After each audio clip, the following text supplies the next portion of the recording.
Chapter 26. You can hide, but you can't run. There were cameras everywhere, of course.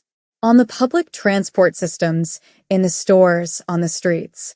If he went out to get food, he would pass by surveillance cameras several times no matter where he went. If he tried to leave the country, there would be passport control. Not so much within Europe, but still, a check could happen. If he traveled, he would eventually get checked. He had a fake passport, but he didn't trust it would work in situations like that. He was stuck here, in one of the most surveilled countries on Earth. But he had already learned where and how to hide. He had a place to live. High on the side of the Zuraberg, overlooking the city, were several blocks of community gardens. These plots of terraced and cultivated land were studded by little wooden garden sheds, storage containers for tools and fertilizers and pesticides and the like. One of them had a side wall panel he had pried off in a way he could glue back into position, and once inside the shed, he could replace the panel and lie on the floor in his down sleeping bag and be gone by dawn, leaving no sign of his incursion. This shed he could use as his base. He could hide in Zurich itself. His fake passport had been the passport of a man back in the States who had died and never had a death certificate filed. Frank's photo had been inserted into it, and to that extent he was this other man, Jacob Salzman. It would stay good for another 3 years. And he had created a credit card in that name, with some money in the account, and he had converted most of his remaining money to 50-euro bills. He had a visa for his fake ID that allowed him to stay in Switzerland for most of the coming year, and a supposed job back in America, and an apartment rented in that name down in the city. All that had gone well, over a year ago. There were cameras at the entrance to that apartment building, of course, but the back door that led to the trash compactor didn't have a camera, so he could come and go by that back way sometimes and use the apartment's bathroom. As Salzman, he was a member of one of the lake's swim clubs and could use those facilities too. And all day he could walk. He could wander without revealing his presence in any obtrusive way. He ate from food stalls that didn't have cameras and bought other food from Migros and spent his days in parks where the cameras were few. Thus he lived a life that was not much registering in the system, but was not flagrantly off-grid either. Just low profile. No doubt after kidnapping a UN ministry head and forcibly entering her apartment and spending a night haranguing her, he was the subject of a big police search. Not to mention what had happened down at Lake Maggiore. Salzman might have to be abandoned. But for a good while, at least, he could hide just a kilometer or two from the minister's apartment. And so, for the time being, he did. Chapter 27. Now Mary had a new problem, 24-hour police protection. Of course there were worse problems to have, but it was surprising how upsetting it was to Mary until she considered it. She had lost her life. Or at least her habits, her privacy. Sad to consider that these were much of what her life had come to. After the police were done with their questions and investigations that night, she went to bed and tried to get some sleep, and failed. Police officers were still in her kitchen and downstairs outside the front door. That was likely to remain true for the foreseeable future. She damned her kidnapper with a million damns. She was hating him more and more, the more she thought about it. Even though what he had said nagged at her. Even though the memory of his face troubled her. His wild-eyed conviction that he was right. Usually she disliked and distrusted people like that, but he had been different, she had to admit. A terrible conviction had been forced into him. His brush with death had made him mad. Although in the end, he had only shouted at her. Kidnapped her to argue with her, then also, her bathroom door swinging shut on her. In some ways, he had fought hard to hold it together, to do nothing more than persuade her. Words like fists to the face. Paper bullets of the brain. It was enough to make her heart hammer all over again. Her face burned with the memory. So she went into the office that morning in a very foul mood. They had promised her they would keep her apprised of their progress in the case, but She doubted she would learn anything important or timely. The young man had seemed confident of his ability to hide. That in itself was strange. No one should have that confidence, especially not in Switzerland. She wondered if he had some hideaway in Zurich or near it so that he could get to it quickly and go to ground, wouldn't have to go on the run. She would find out later. Or not. Meanwhile, she would be accompanied by bodyguards wherever she went, and some polite Swiss woman or man, or a trio of them, would be installed in her apartment with her. Damn, damn, damn. The damned fool. She could have killed him. At her office, people crowded around her and commiserated and such. She ordered them to get back to work and contacted Badham. He was on a train back from Geneva and texted his condolences. He had just heard he would come to her office when he got in. He hoped she could meet him for lunch. That was good, actually. Get out of the office and talk frankly where no one could overhear. Require her new bodyguards to keep a distance. So just after noon, Badham entered her office, and he went to her and briefly held her hands, looked at her closely, gestured at a hug he didn't enact. They left the office and walked to the tram stop, bought sandwiches and a chocolate bar and coffees, and walked back toward the office until they came to the little park that overlooked the rounded green copper roofs of the ETH and the city across the river to the west. They sat on one of the park benches. Her bodyguards were a couple benches down, the obvious bodyguards anyway. Mary had had to think about what to say to Badham, and in this matter, as in everything else this morning, her exhaustion caused a flurry of contradictory thoughts to ricochet around in her. Something in her was resisting the idea of telling Badham the full story of her night. Not that she could avoid it entirely. I had quite a night last night, she said. I'm so sorry, he said. Are you all right? I'm all right. I guess I was being surveilled. And they saw me go into my apartment with the guy, and they came to check up on me. An hour later, I must say, must have been camera stuff, and when they saw it, they came over. He slipped away while they were inquiring. So I heard. I'm glad you're okay. Are you okay? No. I'm sorry. They ate in silence for a while. The city was its usual forest of cranes over gray stone. No sight of the Limmat from this vantage. To the south, just a narrow arc of the lake, with the long hill that ran south from the Jutleiberg backing it. I've been thinking about our situation, she said when she had taken the edge off her hunger. Our dilemma. Which is that we're charged with representing the people and animals of the future, in effect to save the biosphere on their behalf, and we're not managing to do it. We're failing to do it because the tools at our disposal are too weak. You said something like that the time we walked to the lake. The world is careening along toward disaster, and we can't get it to change course fast enough to avoid a smash. Badham chewed on his sandwich for a while. I know, he said. So, what are we going to do about it? I don't know. She regarded him. A small dark man, very smart, very calm. He had seen a lot. He had worked for the Indian government and for the government of Nepal, which had begun as a Maoist revolutionary organization. He had worked for Interpol.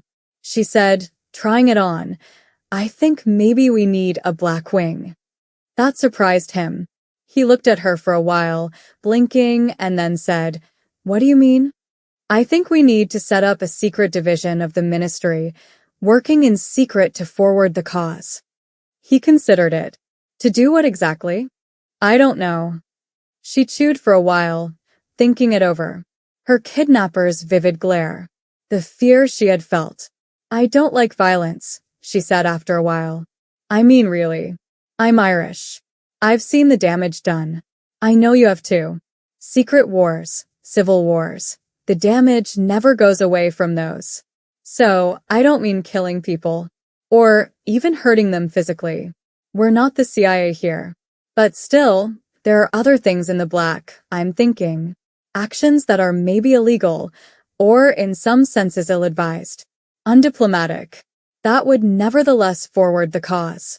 We could consider them in secret, on a case-by-case basis, and see if any of them were worth pursuing.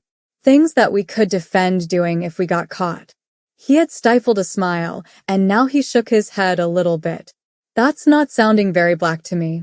One aspect of a black agency is that they must be uncatchable. Nothing can be written down, nothing can be hacked, no one can talk to outsiders. The people in charge aren't to know about them. If there is any break in the secrecy, you as head of the agency would have to be able to deny all involvement, even any knowledge of such a thing, without explanation or defense. You sound like you've had experience with such things. Yes. He was looking out at the city now. When was that? He regarded the gray city, thinking it over.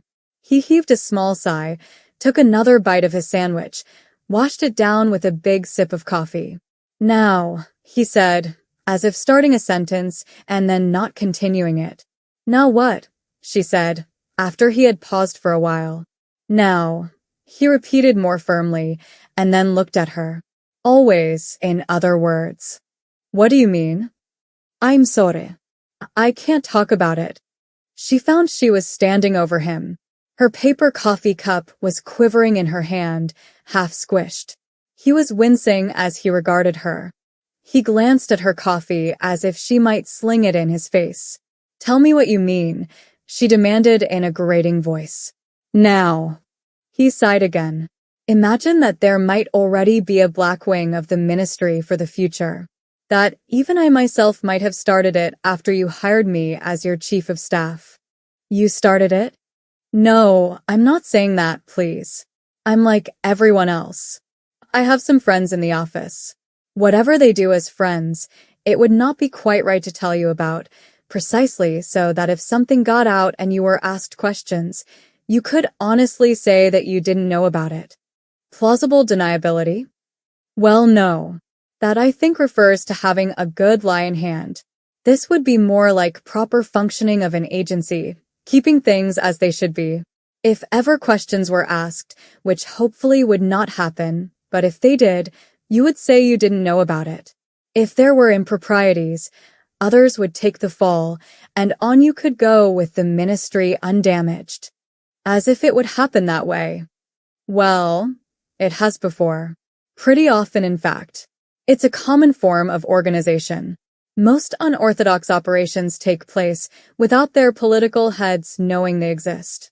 Certainly never the details, even if they're aware in a general sense that such things exist. As I thought you might be. The previous night's events all of a sudden crashed into her and shook her to the core, and she shouted, I won't be lied to.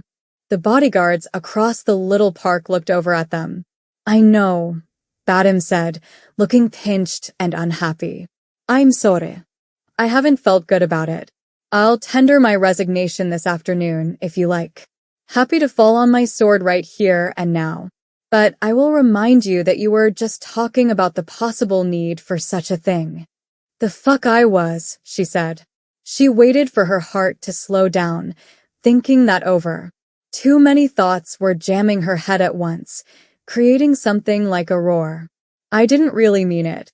And even if I did, I'll be damned if I'll have secrets being kept from me in my own fucking agency. I know, he said, looking down. He took a deep breath, steeling himself. Tell me, did this not happen to you when you were a minister in Ireland's government? What do you mean? She cried. I mean, you were head of foreign affairs, wasn't it? Did you think you knew everything your agency was doing? Yes, I did. He shook his head. Surely not. Of course I don't know for sure. But Ireland was in a civil war for a long time, and that always has aspects that are out of the country, right? So, your security forces almost certainly kept things from you, and they probably understood you to be knowing about that and wanting to keep it that way. He shrugged. It's certainly been true in Nepal and India, and at Interpol too, for that matter. Interpol was the agency Mary had hired him out of. She sat down beside him, hard. Her coffee cup was smashed. Carefully, she sipped the remainder of the coffee out of one of the folded spots in the rim, put the cup on the ground. So I'm naive, is it? An innocent stateswoman in the world of realpolitik, which is no doubt the reason they gave me this job. I'm not saying that. I think they assumed you knew what you were doing. So, what has this Blackwing of yours done so far? And who does it consist of?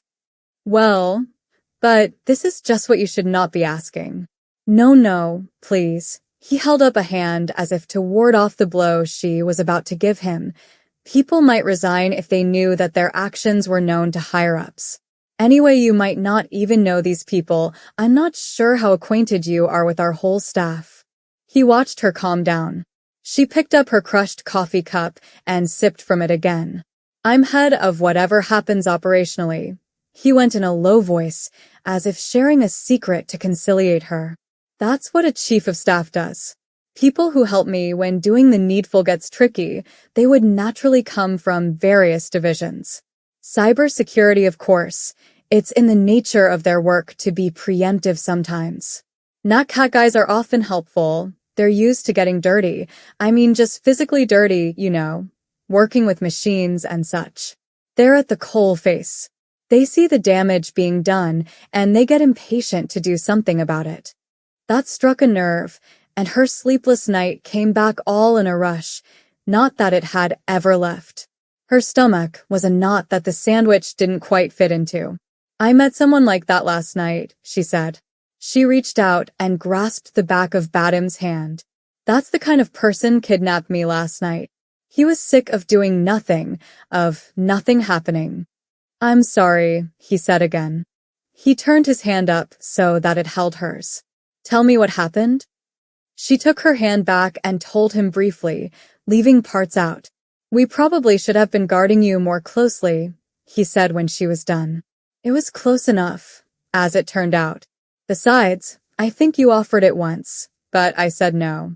I hate that kind of thing. Even so, it might be just for a while. They'll probably pick this guy up soon. I'm not so sure. It's hard to stay off the grid for long. But not impossible. No, he admitted. Not impossible. She shifted back into the bench, shuddered. Really, things were fucked. She needed to sleep. But here they were. Look, she said, thinking it over. You grew up in Nepal, right? And I grew up in Ireland. In both places there was a lot of political violence. Which really means murder, right? Murder and all that follows murder. Fear, grief, anger, revenge, all that. The damage never goes away. I can tell you that, and you probably already know it. And then the better murderers in these murder contests tend to take over in the end. It's not at all clear it has ever done any good in the world at all. Badam wagged his head side to side, not agreeing with her. What? She cried. You know it's true. The damage has been tremendous. He sighed. And yet, he said, what was the damage before? And did doing some of these things lessen the damage overall? This is what is never clear. So, what has this Blackwing of yours done? She exclaimed, suddenly frightened. I really can't say. He saw her face, temporized. Possibly some coal plants have experienced problems. They've had to go offline, and the investment crowd has seen that and understood that they won't ever be good investments again. In a sense, you could say that worked. How do you mean worked? The plant stayed shut, and solar's gotten another investment boost. And new coal plant construction worldwide is down 80% since these things started happening. That could be because of the Indians shifting to solar. Yes. Has anyone been hurt or killed?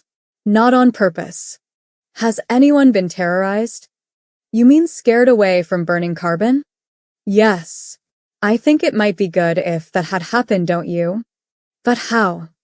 Well, you know, what really scares people is financial. What really scares people is being fucking kidnapped.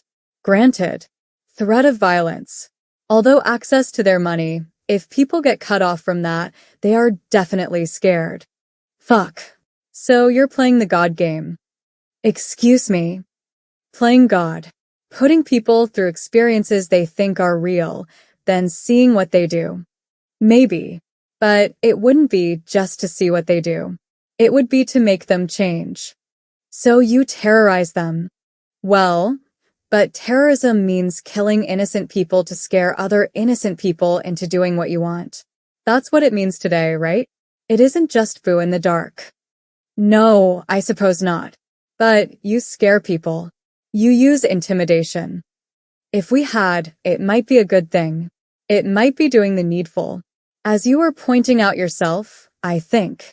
She nodded. She remembered the young man from the night before. He had scared her, no doubt about it. On purpose. To get her attention. In fact, he had had to calm her down a little, maybe, just to get started, so that she would better take in what he had wanted so desperately to convey to her. He had wanted her to pay close attention to what he was saying so that she wouldn't forget it. A mammal never forgets a bad scare, and they were mammals. And indeed, she would not be forgetting. I just had that done to me, she said. That man wanted to scare me. It sounds like it. It worked, she said, looking at him.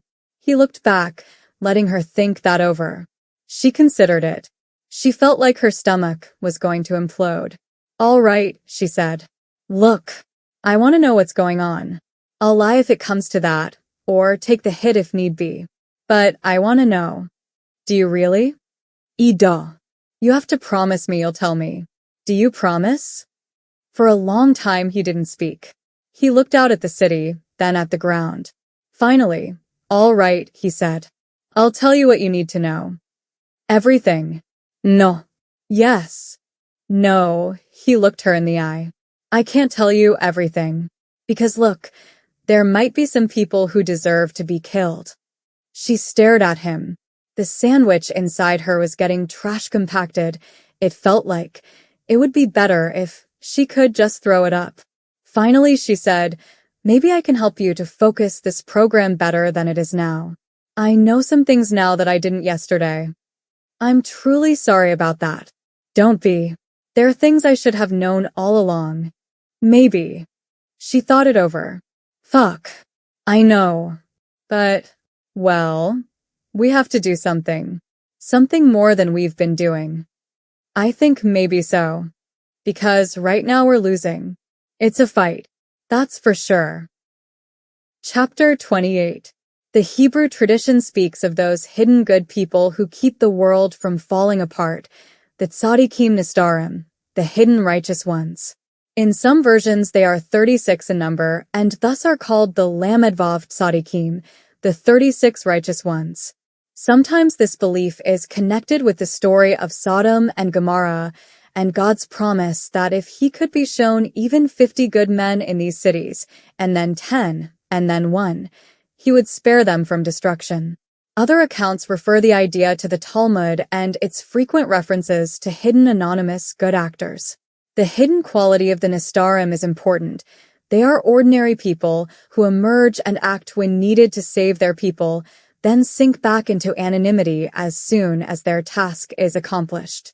When the stories emphasize that they are 36 in number, it is always included in the story that they have been scattered across the earth by the Jewish diaspora and have no idea who the others are. Indeed, they usually don't know that they themselves are one of the 36, as they are always exemplars of humility, anava. So, if anyone were to proclaim himself to be one of the Lamed Vav, this would be proof that actually he was not. The Lamed Vav are generally too modest to believe they could be one of these special actors. And yet this doesn't keep them from being effective when the moment comes. They live their lives like everyone else, and then, when the crucial moment comes, they act. If there are other secret actors influencing human history, as maybe there are, we don't know about them. We very seldom get glimpses of them. If they exist, they may be just stories we tell ourselves, hoping that things might make sense, have an explanation, and so on. But no, things don't make sense like that. The stories of secret actors are the secret action. Chapter 29.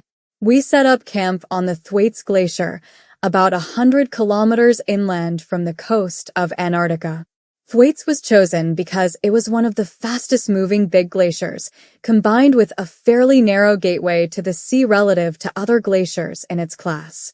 There were about 50 glaciers in Antarctica and Greenland that were going to dump 90% of the ice that was going to end up in the sea in the next few decades, and in that group, this one looked like one of the best test subjects.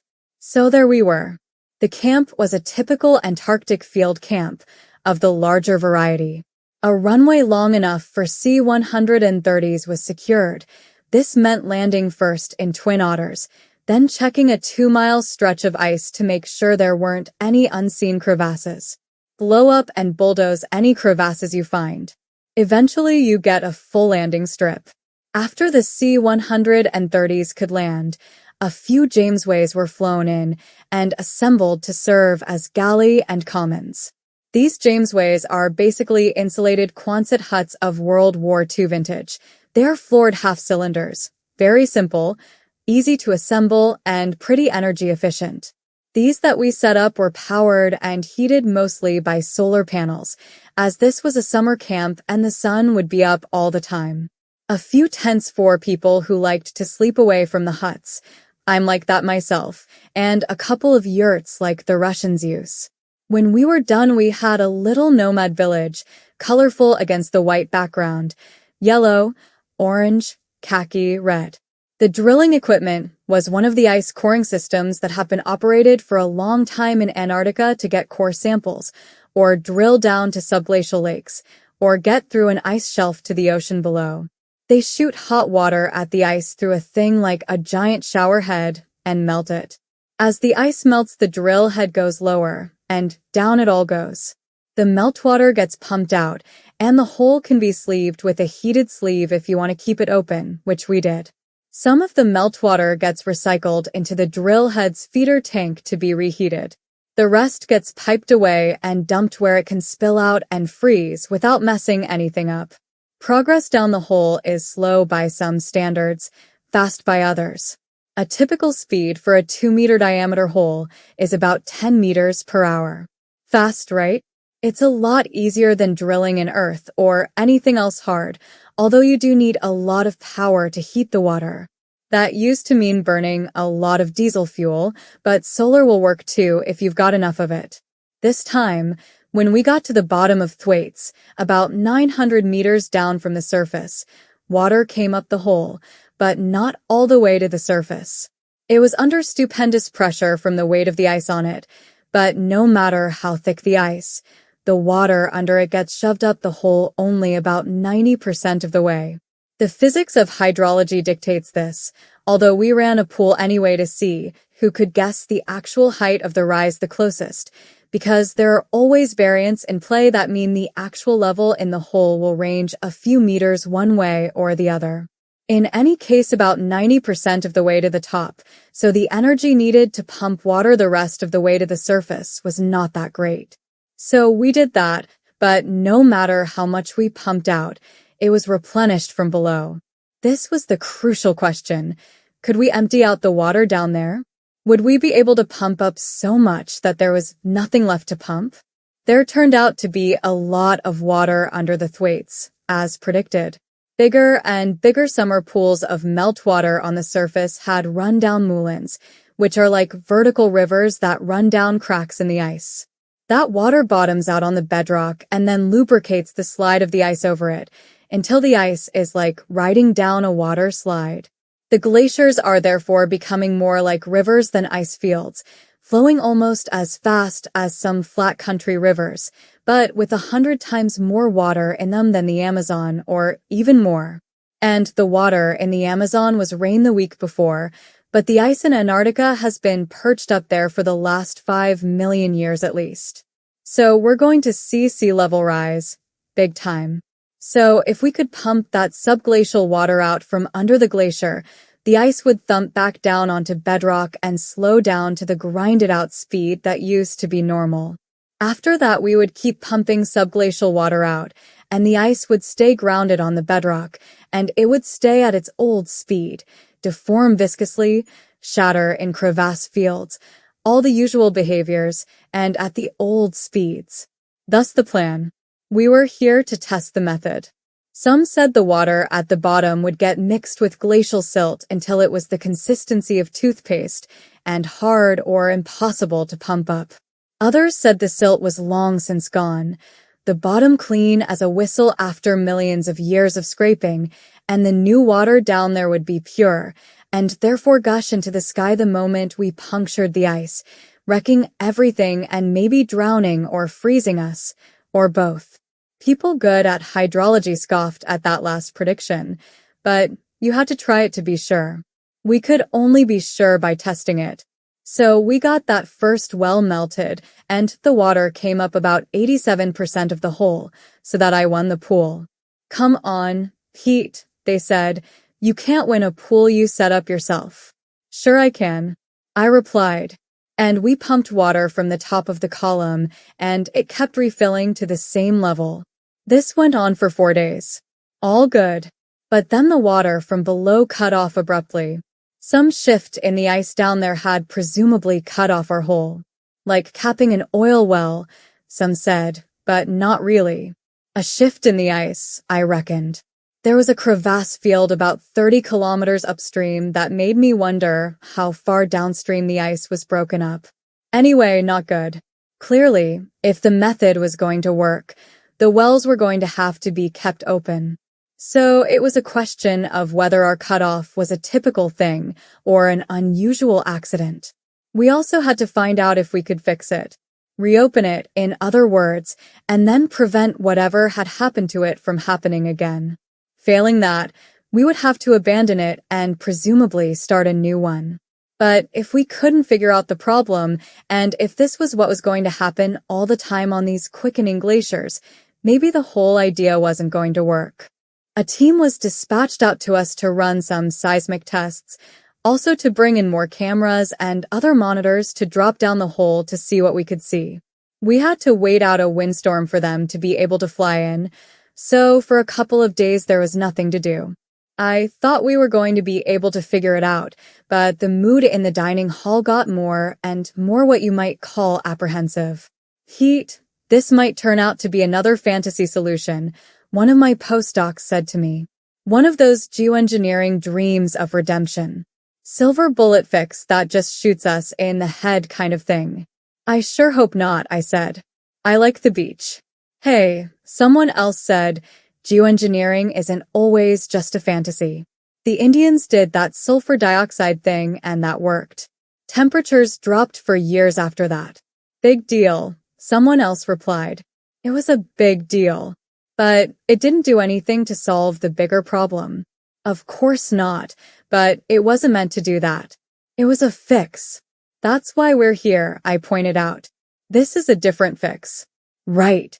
But look, Dr. G, even if we could get this to work, the glacier would still move downstream, so eventually this whole pumping system would get swept out to sea. It would have to be rebuilt up here again. Of course, I said. It's like painting the Golden Gate Bridge. All kinds of things have to be done like that. Maintenance stuff. Besides, what's the alternative? Someone pointed out. It'll cost a ton. What's cost? I said. Postdocs can be so stovepiped. It would be funny if it weren't so alarming. I clarified reality for them. Look, if you have to do something, you have to do it. Don't keep talking about cost as if that's a real thing. Money isn't real. Work is real. Money is real, Dr. G. You'll see. This method is the only way that will work. But it didn't work. It cut out on us. Yes, but this was just the start. If at first you don't succeed, you'll never get funded again. Chapter 30.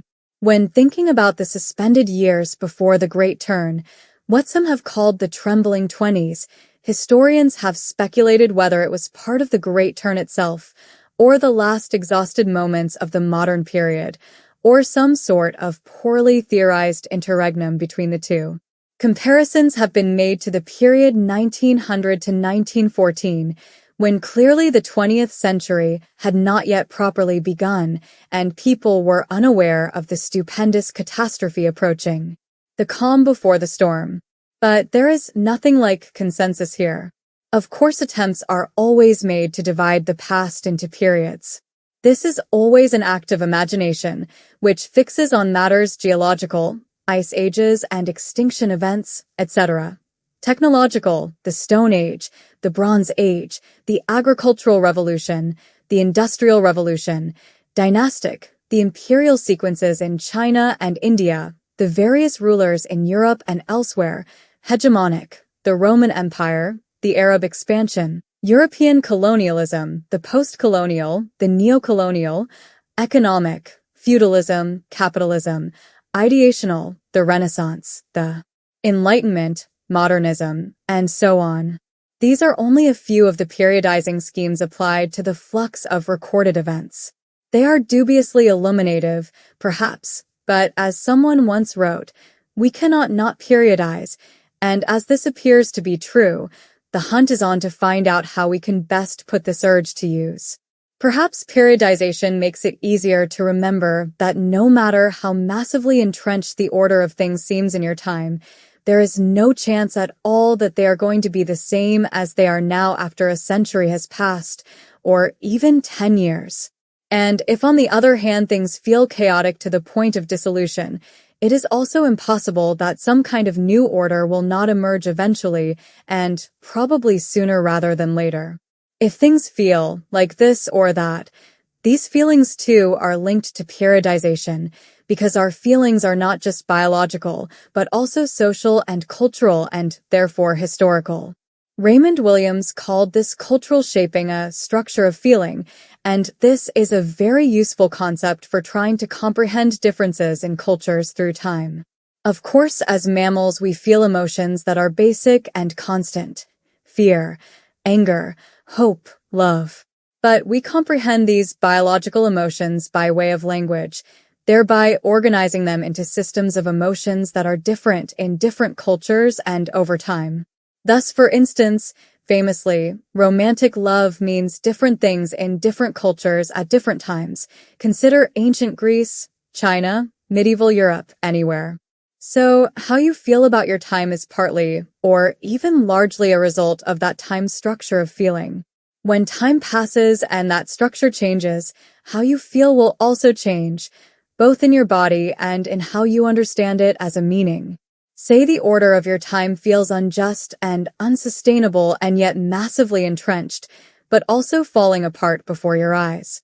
The obvious contradictions in this list might yet still describe the feeling of your time quite accurately, if we are not mistaken. Or, put it this way, it feels that way to us. But a little contemplation of history will reveal that this feeling too will not last for long. Unless, of course, the feeling of things falling apart is itself massively entrenched, to the point of being the eternal or eternally recurrent individual human's reaction to history. Which may just mean the reinscription of the biological onto the historical, for we are all definitely always falling apart, and not massively entrenched in anything at all.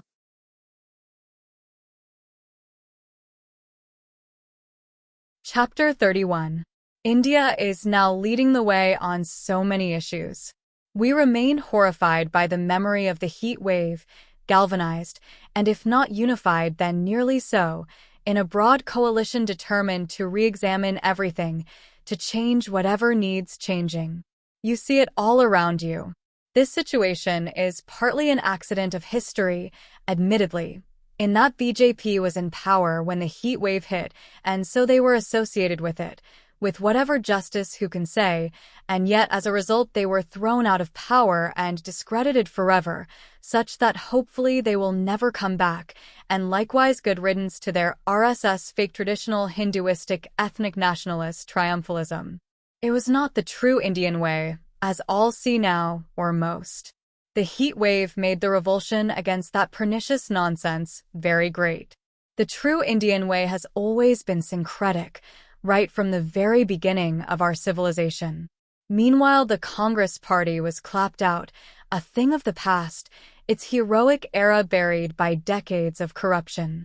Possibly a cleaning up can someday happen for the party that did so much for India, but that's for another time, a work in progress.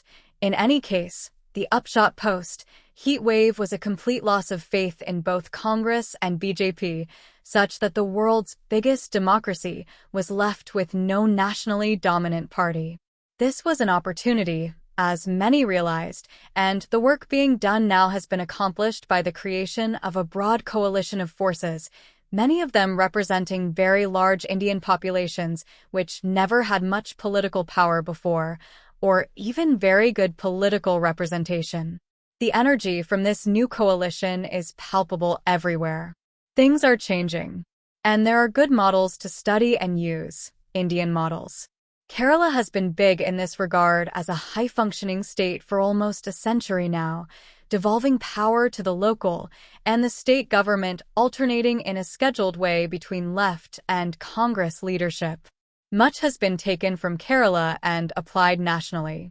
Then also Sikkim and Bengal have been developing an organic regenerative agriculture that, at the same time it provides more food than before, also sequesters more carbon in the soil, and this too has been taken up across the country.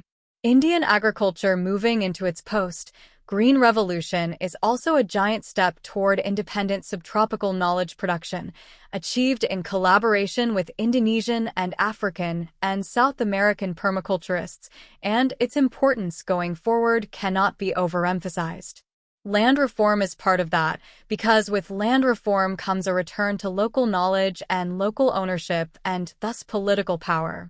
The new agriculture is also labor-intensive, as to a certain extent people must replace the power of fossil fuels and pay close attention to small biomes, and of course we have that labor power and that close attention.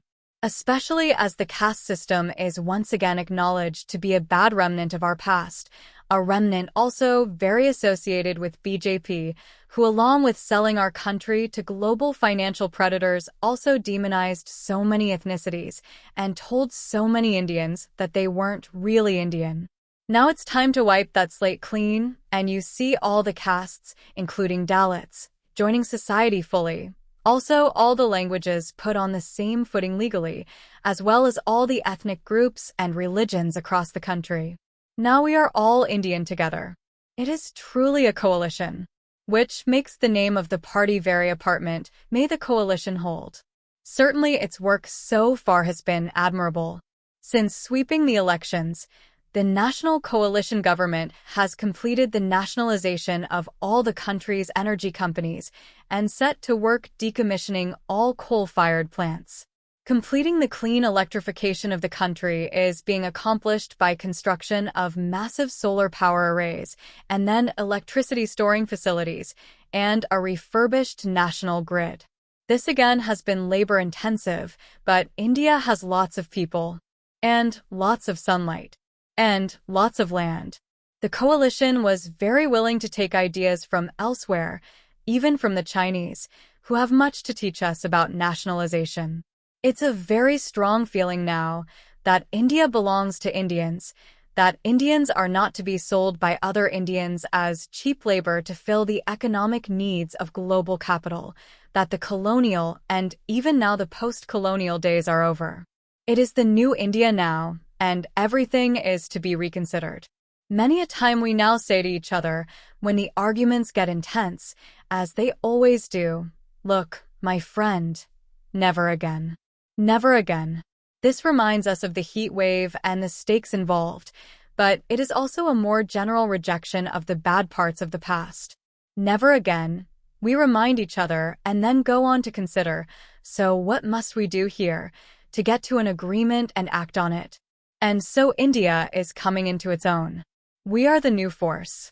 People around the world have begun to take notice. This too is new. No one elsewhere has been used to thinking of India as anything but a place of poverty, a victim of history and geography. But now they are looking at us with a little bit of confusion and wonder. What is this? A sixth of humanity on one big triangular patch of land, caught under the blazing sun, cut off by a mighty range of mountains. Who are these people? A democracy, a polyglot coalition. Wait, can it be? And what can it be? Do we make the Chinese, who so decisively stepped onto the world stage at the start of this century, look dictatorial, monolithic, brittle, afraid? Is India now the bold new leader of the world? We think maybe so. Chapter 32. Mary, Dick, what are you and your team doing to make current economics more helpful to the people of the future? Dick, we've been looking at discount rates. We're studying what India is doing to their discount rate. It's very interesting. Mary, how does that relate to future people? Dick, it's very central. We discount the future generations. It works by analogy to how we treat money. With money, a euro you own now is worth somewhat more than the promise of a euro that will come to you a year from now. Mary, how come? Dick, if you have it now, you can spend it now. Or you can bank it and earn interest on it. Like that. Mary, so how much is the discount? How does it work? Dick, the rate varies. It works like this. If you would take 90 euros now rather than the promise of 100 euros a year from now, that discount rate is 0.9 a year. Applying that rate, 100 euros coming to you in 20 years is worth the same as about 12 euros today. If you go out 50 years, that 100 euros you would get then is worth about half a euro today. Mary, that seems like a steep rate. Dick, it is. I'm just using it to make it clear to you. But steep rates are pretty common. Someone once won the pseudo-Nobel in economics for suggesting a 4% discount rate on the future. That's still quite high. All the different rates and time intervals get traded, of course. People bet on whether the value will go up or down relative to what got predicted. The time value of money, it's called. Mary, but this gets applied to other things? Dick, oh yes. That's economics. Since everything can be converted to its money value, when you need to rate the future value of an action, to decide whether to pay to do it now or not, you speak of that value using a discount rate. Mary, but those future people will be just as real as you and I. Why discount them in the same way you do money? Dick, it's partly to help decide what to do. See, if you rate all future humans as having equal value to us alive now, they become a kind of infinity, whereas we're a finite. If we don't go extinct, there will eventually have been quite a lot of humans. I've read 800 billion, or even several quadrillion. It depends on how long you think will go on before going extinct or evolving into something else. Whether we can outlast the death of the sun, and so on. Even if you take a lower estimate, you get so many future people that we don't rate against them. If we were working for them as well as ourselves, then really we should be doing everything for them. Every good project we can think of would be rated as infinitely good, thus equal to all the other good projects. And every bad thing we do to them is infinitely bad and to be avoided. But since we're in the present and trying to decide which projects to fund, with limited resources, you have to have a finer instrument than infinity when calculating costs and benefits. Assuming you're going to only be able to afford a few things, and you want to know which of them get you the most benefits for the least cost. Mary, which is what economics is for. Dick, exactly. Best distribution of scarce resources, and so on. Mary, so given that, how do you pick a discount rate? Dick, out of a hat. Mary, what? Dick, there's nothing scientific about it. You just pick one. It might be a function of the current interest rate, but that shifts all the time. So really you just choose. Mary, so the higher the discount rate, the less we spend on future people? Dick, that's right. Mary, and right now everyone chooses a high rate. Dick, yes. Mary, how does that get justified? Dick, the assumption is that future people will be richer and more powerful than we are, so they'll deal with any problems we create for them. Mary, but now that's not true. Dick, not even close to true. But if we don't discount the future, we can't quantify costs and benefits. Mary, but if the numbers lie? Dick, they do lie. which allows us to ignore any costs or benefits that will occur more than a few decades down the line. Say someone asks for 10 million to enact a policy that will save a billion people in 200 years. A billion people are worth a huge number of dollars if you take a rough average of the insurance company's monetary valuations for a human life. But using the 0.9 discount rate, that huge number might equal only $5 million today. So, do we spend 10 million now to save what is calculated as being worth 5 million after the discount rate is applied? No, of course not. Mary, because of the discount rate. Dick, right. Happens all the time. Regulators go to government budget office to get a mitigation project approved. Budget office uses the discount rate and says, absolutely no. Doesn't pencil out. Mary, all because of the discount rate. Dick, yes. It's a number put on an ethical decision. Mary, a number which can't be justified on its merits. Dick, right. This often gets admitted. No one denies future people are going to be just as real as us. So there isn't any moral justification for the discounting, it's just for our own convenience. Plenty of economists acknowledge this. Robert Solow said we ought to act as if the discount rate were zero. Roy Harrod said the discount rate was a polite expression for rapacity. Frank Ramsey called it ethically indefensible. He said it came about because of a weakness of the imagination. Mary, but we do it anyway. Dick, we kick their ass. Mary, easy to do, when they're not here to defend themselves. Dick, true.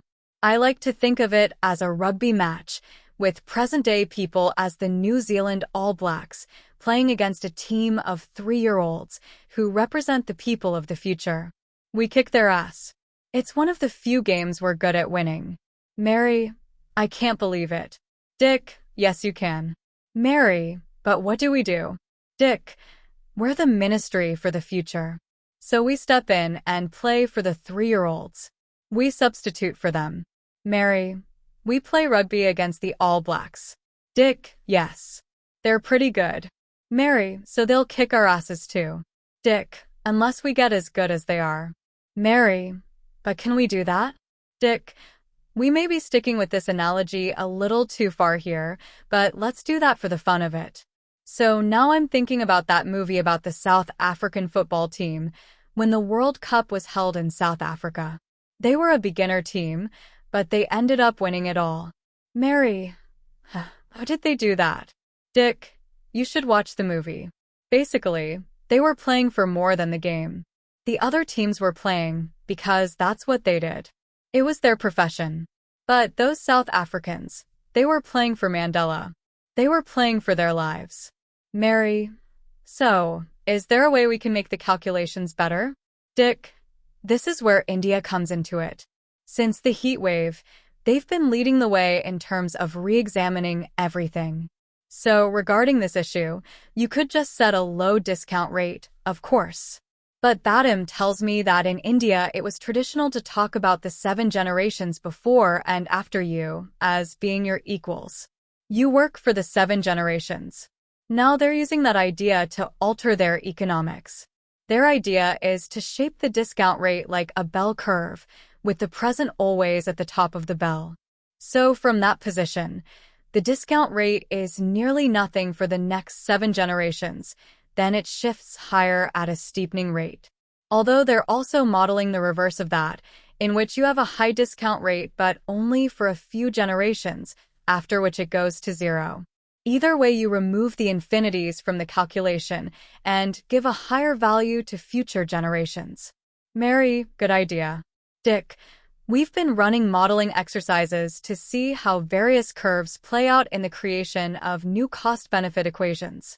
It's pretty interesting. Mary, I want to see that. Run with that.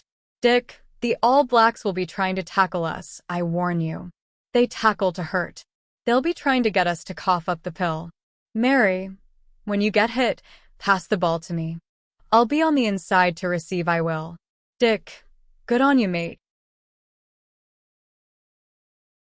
Chapter 33. They killed us, so we killed them.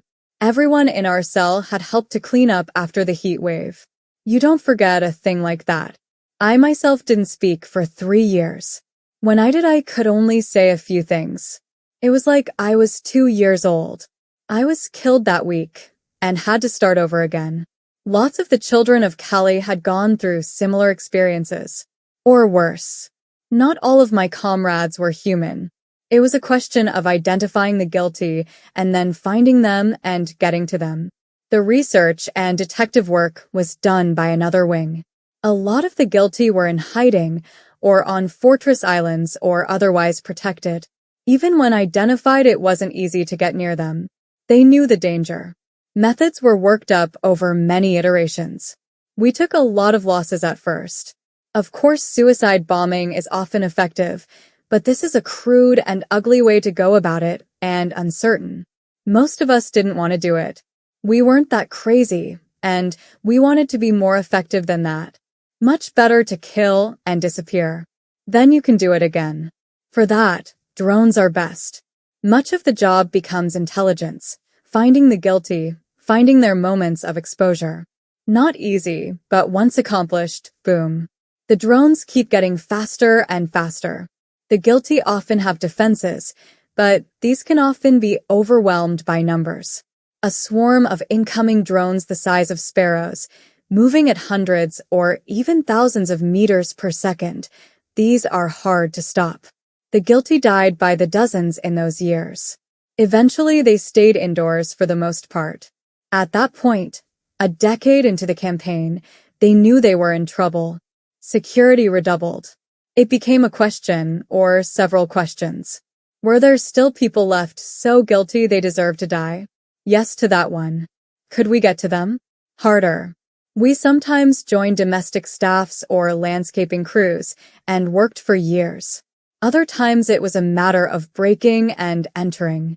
Sometimes they could be caught during transit, while less protected. Sometimes their bodyguards would have to be killed too. They shouldn't have taken work like that. Protecting mass murderers makes you complicit in mass murder. So we didn't worry about them. The only thing we worried about was what the guilty ones always call collateral damage. In other words, the accidental killing of innocents to kill your target. The guilty do it all the time. It's one sign of their guilt, but we don't. It's a principle. Cali is very fair and very meticulous. If to kill 100 guilty you had to kill 1 innocent, no. It's against the law. So it was often very tricky. One time I had to crawl in through air ducts. One intake had been left unmonitored, a mistake. All in the dark, but the building's plan was clear in my mind. I got to the intake not monitored. Broke into it and crawled and crawled. Left, right, up, down. I had with me a plastic knife, pliers, and screwdriver. So, unscrew the screws holding the master bedroom ceiling vent screen in place from above using the pliers, in silence and moving very slowly. Took 2 hours. Then get to feet, making sure feet have not gone to sleep. Confirm location of guilty one by night vision goggles and microperiscope looking through vent slots. This one was a weapons manufacturer. There are a lot of them, but the ones at the top, who own majority shares, they aren't so many. Several hundred identified at this point. All death dealers. Mass murderers for cash. You may know some. Leap in the air, come down on the vent, crash down into room right on bed, trailing rope ladder. Stab the guilty one in the torso quickly 4 times, then the neck, several times. Night vision goggles make blood look black. Guilty one dead for sure. Back up rope ladder, ignoring the other person also in bed, now on floor, shocked into immobility, or perhaps trying to avoid attention. Good idea. Back through air ducts, crawling fast. Out onto compound wall, up to roof, drone waiting to carry me up and away like packaged goods. Now to spread the headset photos, spread the story. The guilty need to know. Even in their locked compounds, in their beds asleep at night, the children of Cali will descend on you and kill you. There is no hiding. There is no escape. 1 down, several hundred to go. Although the list might get extended. Because Kali sees all. And the children of Kali are not going away until all the guilty are gone. Be advised. Chapter 34. Notes for Badam again. On trip with B and Mary to India. Fly into Delhi, met by Chandra, no longer in government, but asked by B to meet us and introduce us to new minister and staff. C takes us into government house and introduces us to her replacement and his staff. Meet and greet, then updates. Discussion of solar radiation management applied post, heat wave. They claim to have depressed temperatures in India 2 degrees and globally 1 degree for 3 years, with decreasing effect, until 6 years later back to pre-operation levels. No discernible effect on monsoon during that time. M questions this last assertion and C testy in response. Monsoon variability increasing for last 30 years, somewhat like California weather in that the average is seldom hit, most years much higher or lower than average, which is an artifact only. M objects, says thought monsoon was regular as rain in Ireland, crucial to crops and life generally. July through September daily rain, how variable could it be? Very variable, C replies. Not happy to be challenged on this. Daily rain a myth. Weeks can pass in August, etc. M looking skeptical, as is B. B intervenes. What are graphs showing? Total rainfall year to year, monsoon-wise. Why no graph? Staff peck around a bit and bring up graph. Monsoon rain indeed fluctuating more through last 2 decades, and after their geoengineering maybe a bit more so. Second year after application particularly low, semi-drought, especially in the west. Another problem, C points out. Monsoon not the same east to west. Always that way. M asks what plan is going forward. Are they going to do it again? Because global average temperatures rising again. A few wet bulb 34s in the previous few years. Lots of deaths. Wet bulb 35s very likely to happen again somewhere and soon. Exactly, C says. And wet bulb 35 is deadly to all, but even wet bulb 33 is also bad enough to kill lots of people. Of course, M says. So does that mean you're going to do it? C defers to new minister, Vikram. V says, we are certainly ready to do it. It will be a more orderly procedure this time, not looking at C as he says this, involving democratic processes and expert consultation. But we are ready. V asks, a double Pinatubo this time, I hear? V. Probably yes. That is what first intervention was understood to be. M and B not looking at each other. Finally, M says, there are questions of sovereignty here, I know. But India signed the Paris Agreement along with all other nations, and the agreement has protocols for this kind of thing that all signatories have agreed to adhere to. We may break the treaty, V says. Again, that's what we have to decide. V points out penalties for this may be high. Won't be like after heat wave. V. We are aware of that. Part of the deliberative process. Is benefit worth cost? C adds sharply. We won't allow another heat wave just so we can be in compliance with a treaty written up by developed nations outside of tropics and their dangers. Mary, understood. Meeting ends. No one looking happy. Mary asks if she can be taken to see the site of the heat wave. C says no. Nothing to see there. Not a tourist site. Even less happiness. B. Where to then? Anything you would like to show us? V and C exchange look. Yes, V says. Must stay in Delhi himself, but C can take M and B out to see farms in Karnataka. Farms? New paradigm for farms. Come see. Happy to, claim M and B unconvincingly. Not AG people really. Next day in Karnataka after short flight. Green. Hills to east, also green. Terraces on slopes, but much land flat. Green of several shades, but also rectangles of yellow, orange, red, purple, dark brown, even pale blue. Flowers of spice crops apparently. Everything grows here, new local host says, name Indrapramit. Best soil and climate on earth. Now banking 7 parts per thousand of carbon per year. Immense drawdown. Also food for millions. Local tenure rights for local farmers. No absent landlords anymore except for India herself. The Indian people, as represented by Karnataka state, also the district and village. Stewards of land. Keep room for wild animals in the hedgerows and habitat corridors. Tigers back, dangerous, but beautiful. Gods among us. And all organic. No pesticides at all. Sikkim model now applied to AG all over India. Kerala model for governance, the same. Communist organic farmers, B notes. He thinks it's funny. M doesn't think he should joke. Locals happy to agree to his characterization. Also these changes mean end of caste's worst impacts, they claim. Dalits now involved. Women always half of every panchayat, an old Indian law now applied for real. Now there are farm tenure rights, full ownership of one's work, its surplus value. Women and all castes equal, Hindu and Muslim, Sikh and Jain and Christian, all together in New India. Communist organic farmers, just the tip of the iceberg. Rides we heard about. B asks. Again, M annoyed with him.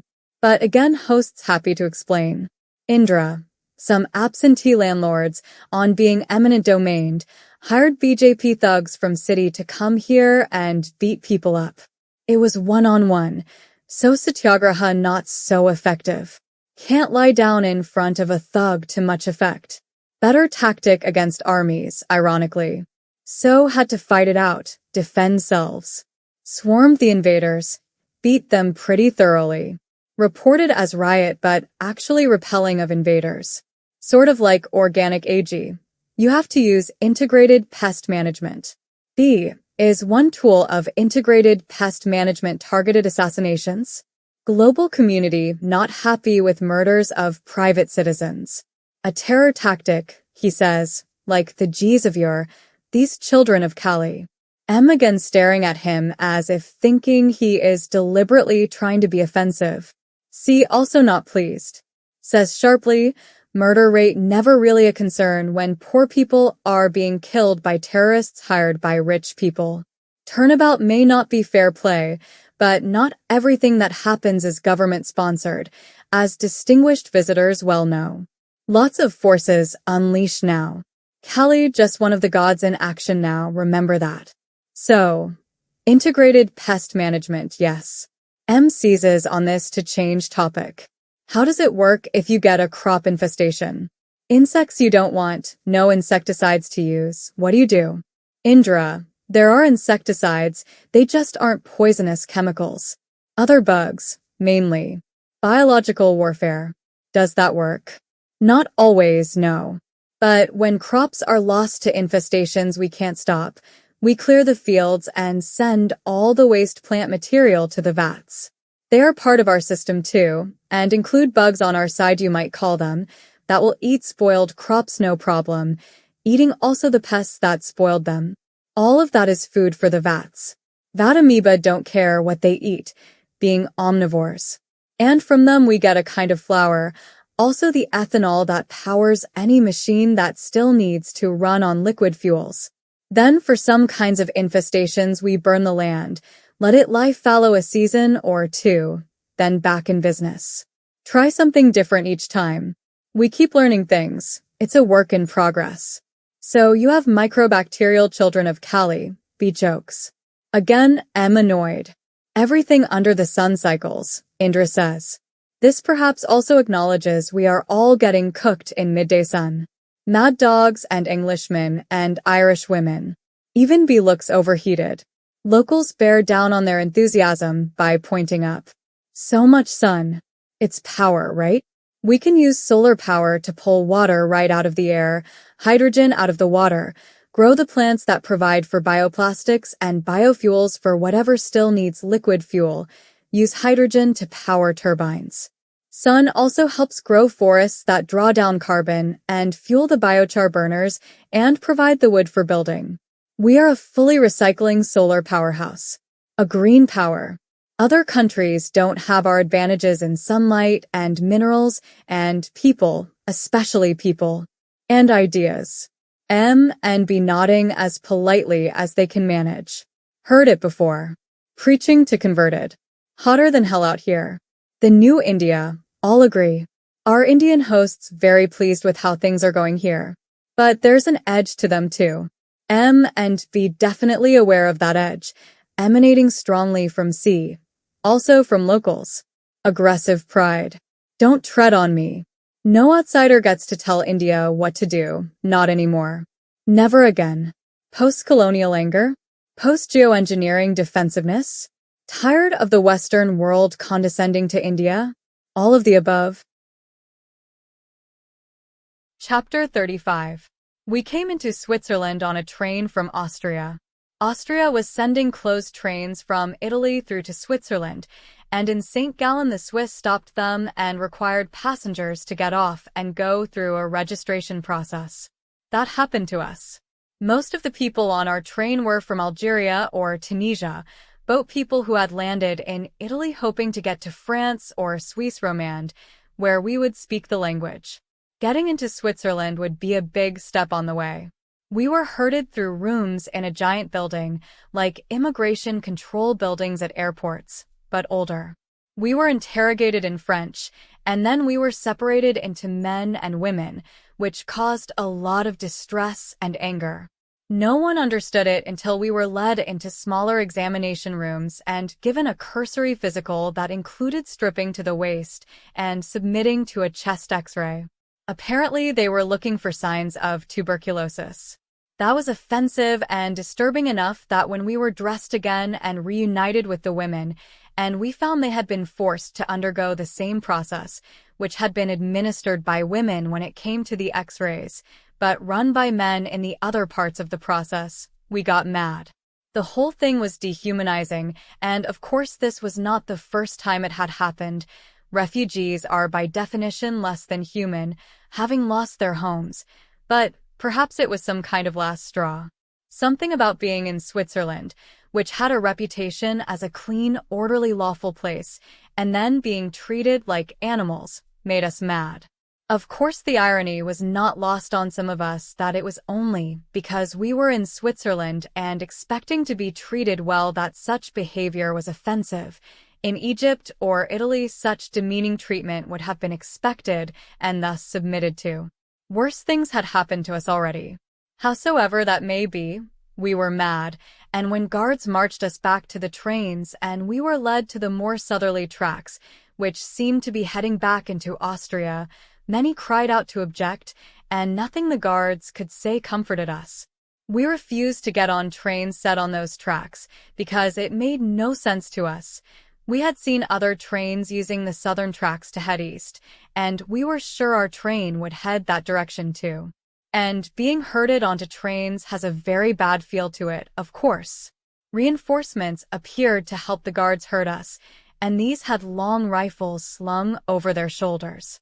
We shouted at them too, and when they started to unsling their rifles and shift them into firing position, some of the young people charged them and the rest of us followed. It had been 7 months since leaving Tunisia, and something had snapped in us. None of the Swiss soldiers fired at us, but as we left the railroad sidings and rushed the buildings in a mass, many more soldiers appeared, and suddenly the air was filled with tear gas. Some of us fled, some charged the police line, and in front of the building the fighting got intense. It seemed clear the police had orders not to shoot us, so we went at them hard, and somehow a gang of young men got one policeman down and got his rifle from him, and one of them shot at the police, and then everything changed. Then it was war, except our side had only that one rifle. We started going down left, right, and center, screaming. Then someone said they're rubber bullets. They're just rubber. And we charged again, and in all the confusion a group of us got inside the building. It was the safest place to be given what was happening outside. But by that time we had lost our minds. We had seen our people shot down. rubber bullets notwithstanding, so we thrashed everyone we caught in that building, and someone found something flammable and torched the big receiving room, and though it was a small blaze, by no means was the building on fire, still there was a lot of smoke. Not as painful as the tear gas, but probably worse for one's health over the long haul. We didn't know. We had no idea. We were just lashing out, trying to keep the police out of the building at the same time we were trying to set it on fire, even with us inside it. I suppose at that point we were on a kind of suicide mission. None of us cared at that point. I will never forget that feeling of lashing out irregardless, of not caring whether I lived or died, of just wanting to maximize damage whatever way I could. If I got killed doing it, that was fine, as long as there was damage. I wanted the world to suffer like we had. Finally, there was nothing to do but lie on the concrete floor and try to get under the smoke. That worked for most of us, but it meant they could come in and scoop us up and carry us off truss like sheep for slaughter. Later, after the inquiry, we were sent through to France. We were reunited with our families, and ultimately we found that only 6 people died in that riot, none of them Swiss. And damage to the facility was minimal. What remained was that feeling. Oh, I will never forget it. When you lose all hope and all fear, then you become something not quite human. Whether better or worse than human, I can't say. But for an hour, I was not a human being. Chapter 36. The Arctic Ocean's ice cover melted entirely away in the late summer of 2032, and the winter sea ice that formed in the following winter was less than a meter thick, and broken up by winds and currents into jumbled islands of pancake ice, separated by skim ice or brash ice, or even open leads and internal ice-bordered seas many kilometers wide, so that when spring came and the sun hit, that winter's skimpy ice quickly melted and the constant summer sunlight penetrated deep into the Arctic waters, which it warmed quite a bit, which thus thinned the next winter's ice even more. This was a feedback loop with teeth. The Arctic ice cap, which at its first measurement in the 1950s was more than 10 meters thick, had been a big part of the Earth's albedo. During northern summers, it had reflected as much as 2 or 3% of the sun's incoming insolation back into space. Now that light was instead spearing into the ocean and heating it up. And for reasons not fully understood, the Arctic and the Antarctic were already the most rapidly warming places on Earth. This meant also that the permafrost ringing the Arctic in Siberia and Alaska and Canada and Greenland and Scandinavia was melting faster and faster, which meant the release of a great deal of permafrost carbon and also methane, a greenhouse gas 20 times stronger than CO2 in its ability to capture heat in the atmosphere.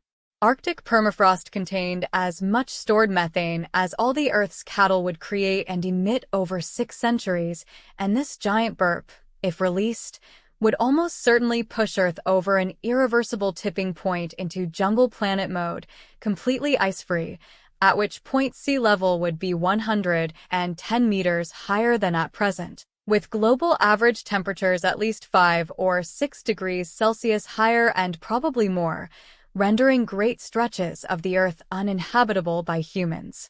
At that point, civilization would be over. Some remainder of humanity might adapt to the new biosphere, but they would be a post-traumatic remnant in a post-mass extinction world. That being the case, efforts were being made to thicken the Arctic sea ice in winter, which would allow it to hold on longer through the summers. These efforts were awkward at best. Arctic winters were still sunless and cold, and a skim of ice covered most of the sea.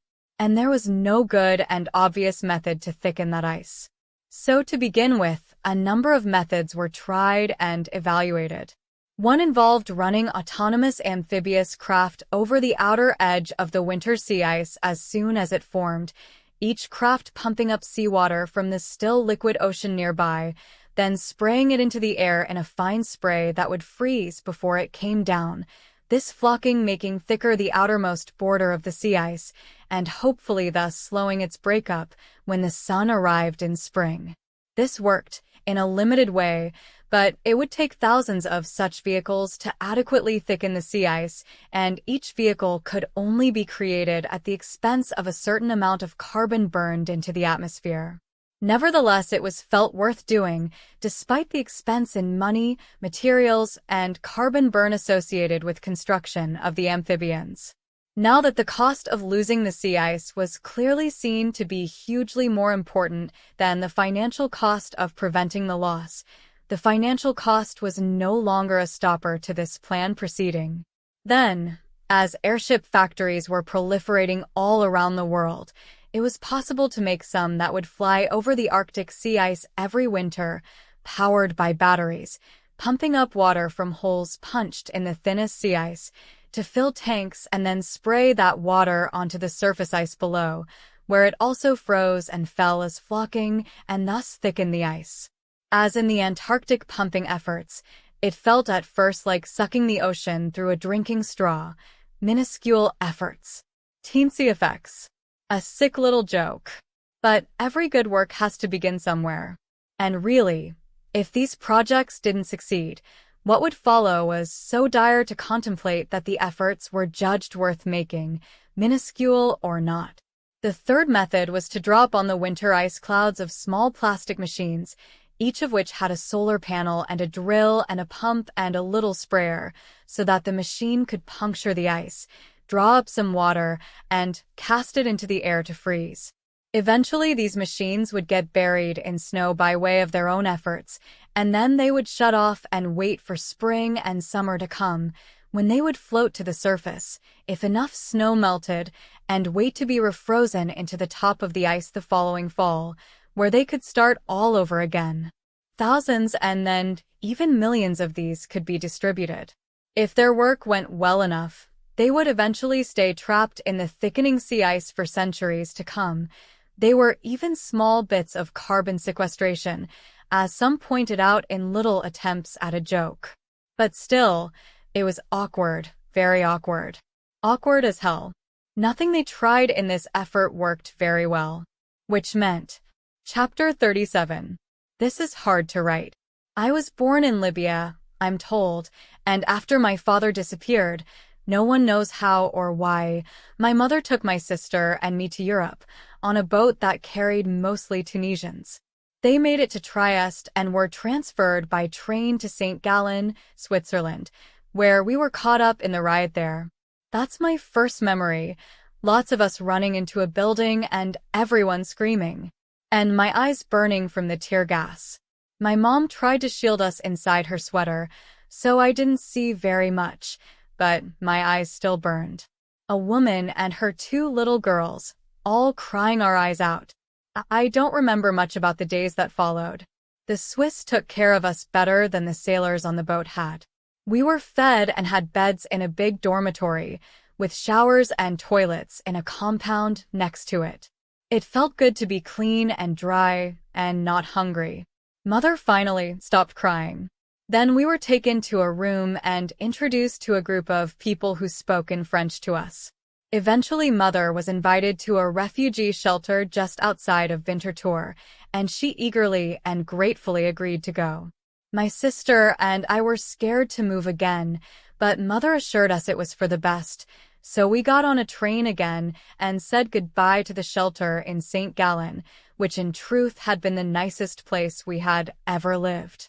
But off we went. The shelter outside Winterthur was in a beautiful garden. On certain days, we could see the Alps and Glarus, very far away. We hadn't known that the world was as big as that, and at first it made me scared. How could we get along in a world so big? Jake was one of the regular visitors to our shelter. His French was slow but clear, and he had a look on his face that right from the start I knew was different, as if he was suffering even more than we were. I wanted to tell him that we were all right. He taught English to both children and adults in different classes. Mornings for children, afternoon and evenings for adults. He spent most of every day there, Sundays included. At lunch he sat with us and ate.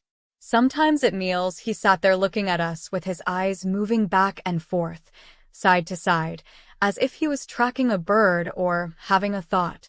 He seemed fond of us, and like all the sponsors, he grew to spend more time with particular refugees, greeting us by name and asking how we were doing, in both French and later English.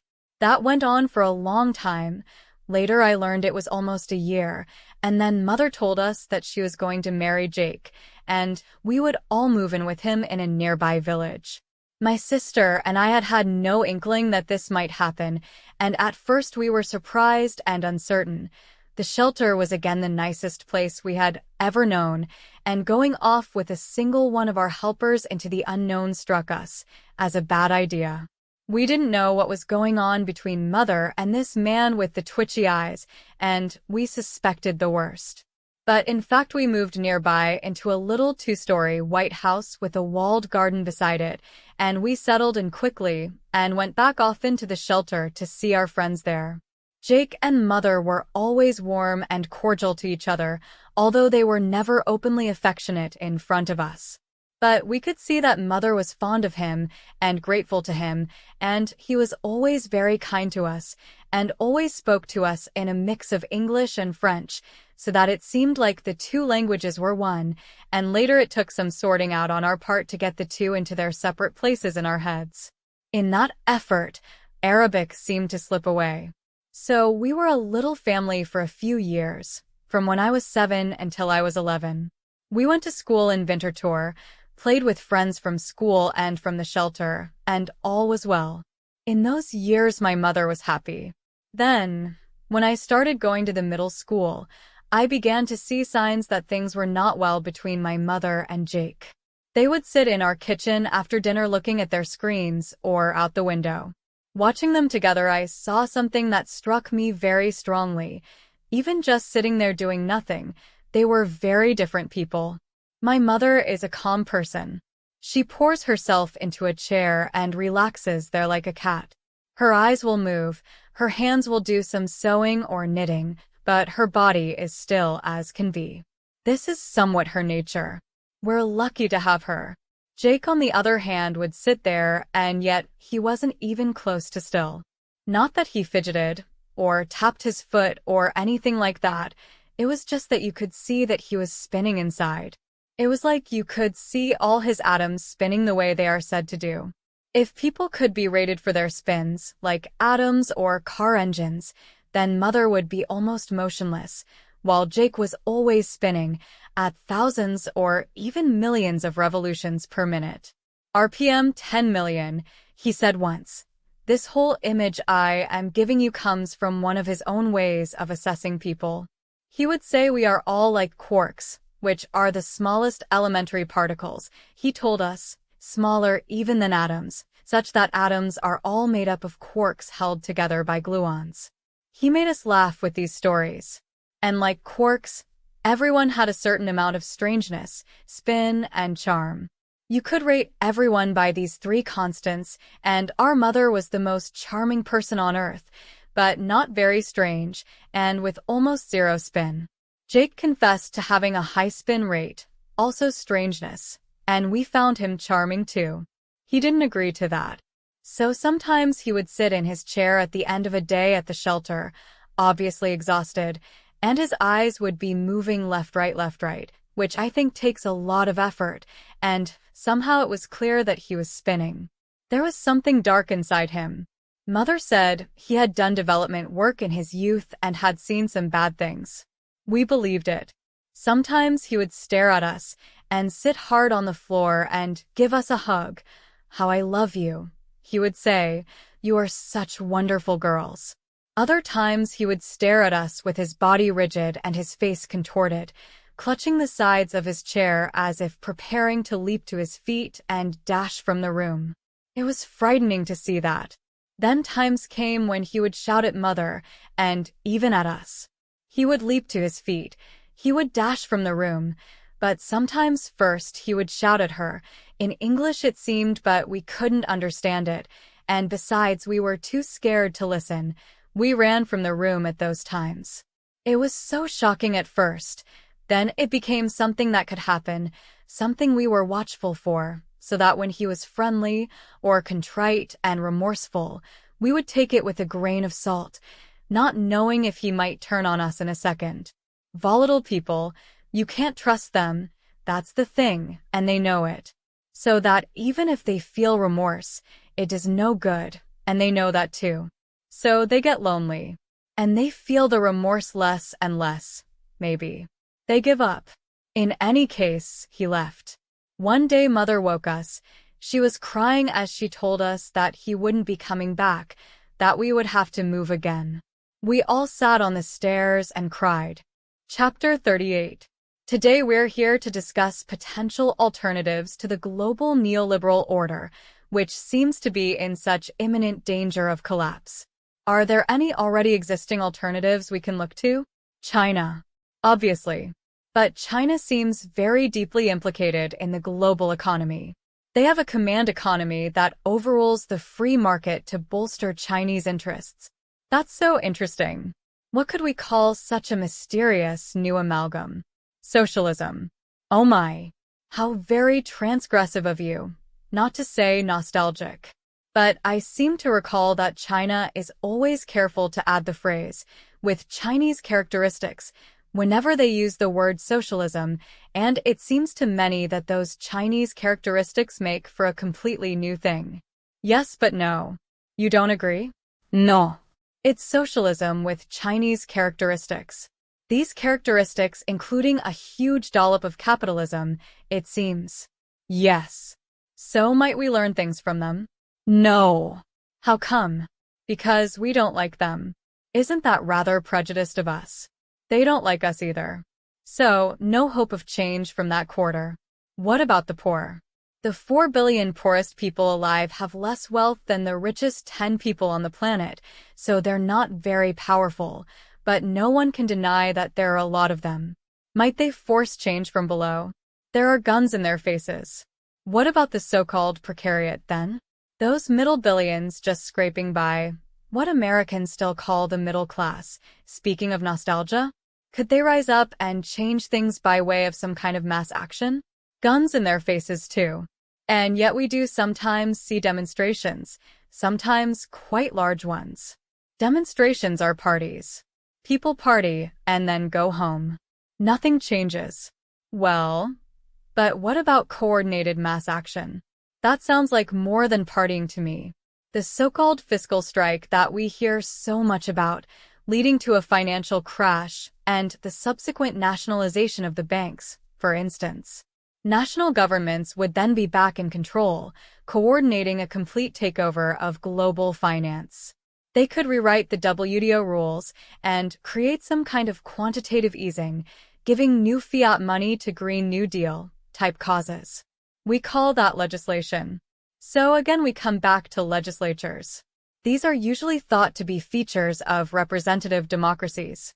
To the extent that such democracies still exist, if they ever did, their legislatures would have to be voted in by voting majorities, by definition.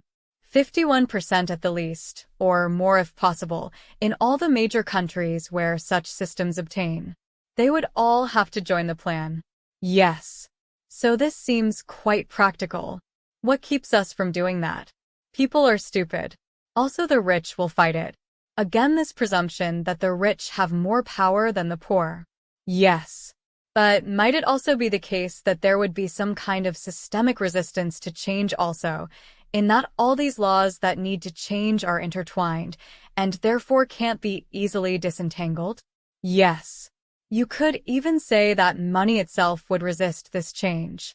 Indeed, it seems to be the case that there's simply a kind of inherent, inbuilt resistance to change. Constipation is a bitch. Sometimes you just have to sit on the box and push harder. Well put. I guess you could call that the story of our decade. Or the entire century for that matter. Why stop there? Such a trenchant image for history, I must say. Tremendous relief when all that shit is out of you. No doubt. Well, that about wraps it up for this week. Perhaps it's time to pull down our pants and have a seat. I invite everyone listening to join us next week this same time. It might take longer. Chapter 39. Davos is one of my favorite parties. The World Economic Forum, held every year at the end of January. It's touted as an international gathering of power brokers, those stateless elites who come to congratulate themselves and talk about how their plans for the future will make everything all right, especially for the elites themselves, who sometimes get called Davos man, that newly emergent subspecies of Homo sapiens, 80% male and in the top 10% of the top 1% when it comes to personal wealth among other attributes. All true. And thus, of course, a great party. Even though some people think the partying itself is kind of sedate, despite the great liquor. Once some years ago, Mick Jagger was spotted dancing by himself to a jukebox in the corner. He was bored. But most of the people in attendance are happy just to be there and get seen by all the others. Davos meets for a week, though few stay for the whole thing. About 2,500 businessmen and political leaders, with a few entertainers added for entertainment purposes, thus Jagger. The days of the conference are devoted to panel discussions and long meals, and all the problems of the day get discussed, mainly variations on the theme of riding herd on an increasingly fractious world by helping those most in need. Charity Incorporated. With immense effort, the percentage of women there has gone from 6% to 24%, we were told, and the organizers congratulated themselves on this progress and promised to keep working on the problem, which was difficult to solve, as most wealthy people and most political leaders are just by coincidence male. This may be one reason Jagger was bored. Security costs for the conference are shared by the organizers and the Swiss canton of Graubünden, plus the Swiss federal government. Some in Switzerland criticize the cost of this, but then again, if the annual meeting of the rulers of the world wants to be in Switzerland, this probably helps Switzerland hold on to its weird position as one of the wealthiest countries on Earth despite having nothing at all to base that on. Maybe the beauty of the Alps and the brains of its people, but I'm dubious about both. Call me doubtful in Davos. There used to be protests at Davos, but not now. For one thing, the town is hard to get to and easy to defend. For another, the conference is more and more regarded as irrelevant, just a bunch of rich guys partying, which is true, as I said. So protests had mostly gone away. This perhaps represented an opportunity, or so people said afterward. At this particular meeting, we had just gathered and gotten down to the serious business of eating and drinking and talking when the power went off and we were left in the dark. Generators. We shouted merrily. Turn on the fucking generators. But not. And the security people were suddenly seen to be not the same security people. These new ones were in masks guarding us in a different sense than we had been guarded before. We all said what the fuck and they ignored us. We all tried to get outside and see what was happening. No luck. Doors all locked. The whole town was physically closed. After a couple of hours, word spread that the Swiss road stoppers, installed the century before to foil Nazi or Soviet tank invasions, had popped up out of the pavement like giant shark's teeth, all over the valley and up in the few road passes in and out of the valley. And the airport and heliports in the area were all dark and similarly studded with shark's teeth. Even the alpine mountain trails into the valley were said to be foamed with some kind of instant concrete that made the trails temporarily impassable. And the security on hand was there to guard us in this new way. They would not respond to us. We could hear the airspace over the town humming with circling drones, and people said they had clustered on a few approaching helicopters and forced them away, including a couple of crashes. This thing is finally getting interesting, someone said. But most of us thought it was getting too interesting. Announcements over loudspeakers were made to the effect that we would not be harmed and would be released to the world at the end of the week. Only the schedule of events was being hijacked, we were told, not we ourselves, although obviously this was not true, as we were all quick to point out. But to no one, as all the guards on hand were helmeted with visors down and not responding to us in any way, unless someone assaulted one, in which case the response was decisive and unpleasant, in the usual fashion seen on news clips. Clubs, pepper spray, dragged off to small rooms to chill. People stopped trying that. And the loudspeakers were not replying to our objections. Then the services starting breaking down. In particular, the plumbing stopped working, and we had to improvise a system for relieving ourselves. Shit. Poor Davos. There was no recourse but to head out into the woods and do it. So a fair amount of shit was distributed around the town, but quickly we created a system of impromptu sort of latrines and made do as best we could. Then the taps stopped running, which to tell the truth was kind of scary. You can always shit in the woods, but you can't live on whiskey, much as some people try. Some were pleased to stay hydrated entirely on $4,000 bottles of wine, of which there were many on hand. But turned out there were also 2 alpine streams crashing down through the town in stone-walled channels, sometimes tunnels under streets, but often just deep stone-walled channels. So we made use of some buckets someone found and drank from these streams, either boiling the water or not. It looked clean to me. Snow just hours before. Food was provided in boxes, and we were allowed into the town's various kitchens to cook for ourselves. We coped with that, and were proud of ourselves for doing so. It beat just sitting around. Some of us were excellent cooks. On the 3rd day, we found the town square filled with pallets of chemical toilets, which we assembled and placed in the bathrooms, now reopened for use, even though there was still no running water. That was a relief, so to speak, as we could go back to relieving ourselves in more or less the usual manner, although it was nasty. It was like being trapped at Woodstock, but with no music. Water came back on the 4th day, and the boxes of food were never deficient. When we weren't cooking or cleaning up for ourselves, we were asked to attend what we called the re-education camp. We figured we must have been captured by Maoists, that only Maoists would have such a naive faith in propaganda lectures. These bounced right off us, and in fact were a considerable source of mirth, as we were already educated and knew what was what. Still, it was either attend or get locked in rooms where nothing at all happened. So most of us were willing to listen to the propaganda of our captors rather than spend the day stuck in an empty room. The educational materials we were exposed to got universally bad reviews.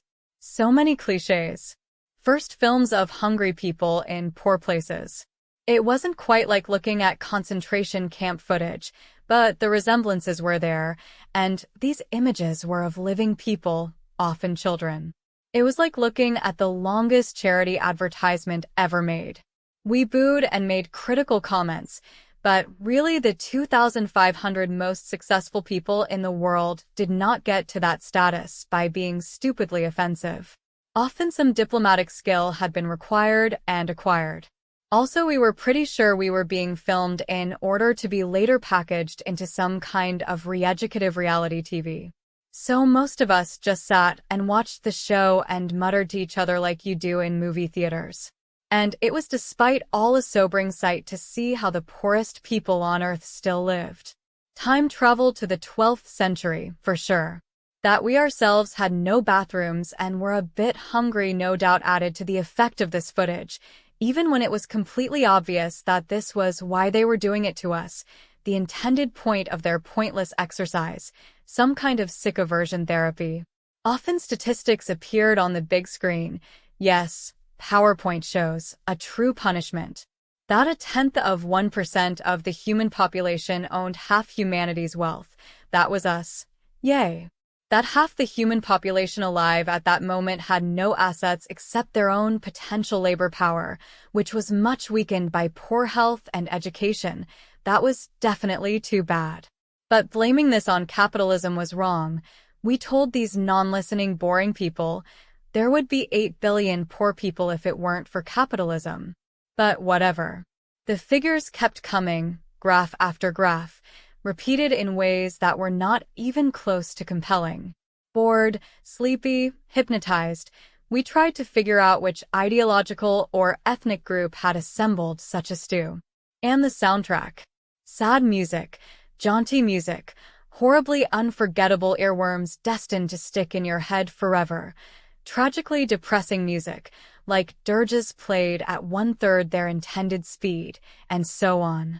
By now the stresses of living rough and watching PowerPoint were getting to a lot of us. We were about to go into full Lord of the Flies mode. I encouraged people to suck up and deal, to enjoy it as a kind of vacation. It was still glamping, I told them. Who cares about the shit? But turns out quite a lot of them did care. These people are communists, they declared loudly. So what? I said. We were in a fucking commie glamping re-education camp. It was going to be a story we could tell in the bars for years to come. The finale to all the propaganda was a long lecture telling us that the current world order was only working for the elites, and even for us it wouldn't work for long. We were simply strip-mining the life world, as one Germanic voice from the screen put it, sounding like Werner Herzog to a lot of us, and I have no doubt he could have been involved, and that in German words like life world would be real words already. Those of us with some German had fun making more examples of this Herzogian English, back-translating so to speak. Ich bin zu Herzgeschrocken. Ich bin zu rechtsmüde. Ich habe großen Flughafenverspätungsschmerz. Which last, for the un-Germanic among us, was explained to mean big airport delay sadness, a word every modern language should definitely have. An hour of film was then devoted to young people with wealthy parents. Earnestly apologetic or brashly arrogant, these made a sad fucking crew. It had to be a skewed sample they had selected for awfulness, no doubt about it, and the crowd around me murmured objections. My kids aren't like that, no way. Although, as it went on, all kinds of pathetic, angry, supercilious kids, the room got quieter. And actually it became clear somehow that some of the whining faces on screen had an actual parent right there in the room.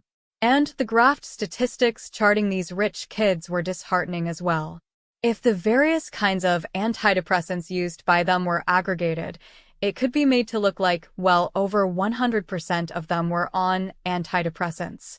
Which, though clearly artifactual, was indeed depressing.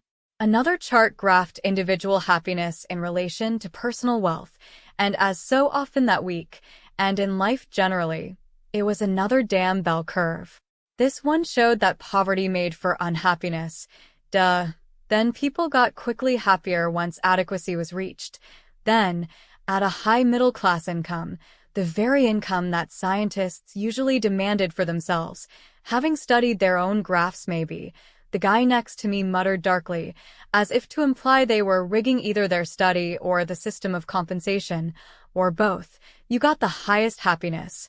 Then, as wealth rose, happiness decreased, not to the level of the poorest people, but far below the happiness of the middle peak. That middle income was the Goldilocks zone, the happy median, haha, or so the PowerPointers claimed, but we shook our heads knowingly. Statistics can prove anything, but they could never beat the obvious truth that more is better.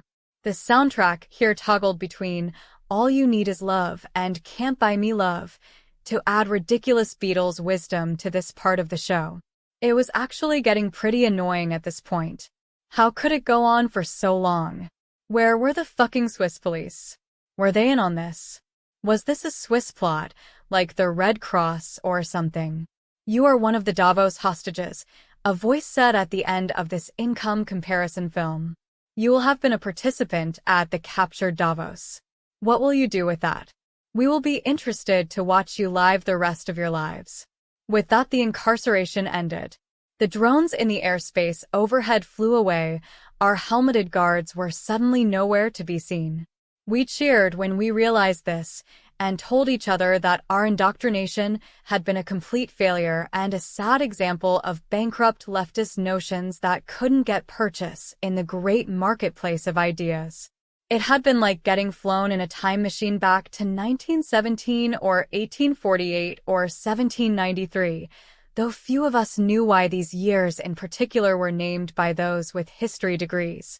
1848. The real Swiss police finally appeared, to loud boos. Interpol was ordered to find the perpetrators, and the Swiss government came in for huge amounts of criticism, not to mention lawsuits for personal damages and emotional distress. They did their best to defend themselves from all this, saying it had been an unprecedented new form of hostage-taking, which could not be defended against in advance of knowing it could exist. A new thing. And none of us had died, nor even been hurt much, except in our feelings. So much criticism of our lifeway. But we all had a lot of practice ignoring that kind of yelling. The dogs bark, the caravan moves on, and indeed we all caravanned away as fast as we could. Back home we found ourselves minor celebrities, and opportunities to tell our story would last forever. Some of us took that opportunity, others slipped back into comfortable anonymity. I myself decided to decompress in Tahiti. So, effect of this event on the real world: 0. So fuck you. Chapter 40. Jevons paradox proposes that increases in efficiency in the use of a resource lead to an overall increase in the use of that resource, not a decrease. William Stanley Jevons, writing in 1865, was referring to the history of the use of coal, once the Watt engine was introduced, which greatly increased the efficiency of coal burning as energy creation. The use of coal grew far beyond the initial reduction in the amount needed for the activity that existed before the time of the improvement. The rebound effect of this paradox can be mitigated only by adding other factors to the uptake of the more efficient method, such as requirements for reinvestment, taxes, and regulations. So they say in economics texts. The paradox is visible in the history of technological improvements of all kinds. Better car miles per gallon, more miles driven. Faster computer times, more time spent on computers. And so on ad infinitum. At this point, it is naive to expect that technological improvements alone will slow the impacts of growth and reduce the burden on the biosphere. And yet many still exhibit this naivete. Associated with this lacuna in current thought, perhaps a generalization of its particular focus, is the assumption that efficiency is always good. Of course, efficiency as a measure has been constructed to describe outcomes considered in advance to be good, so it's almost a tautology, but the two can still be distranded, as they are not quite the same.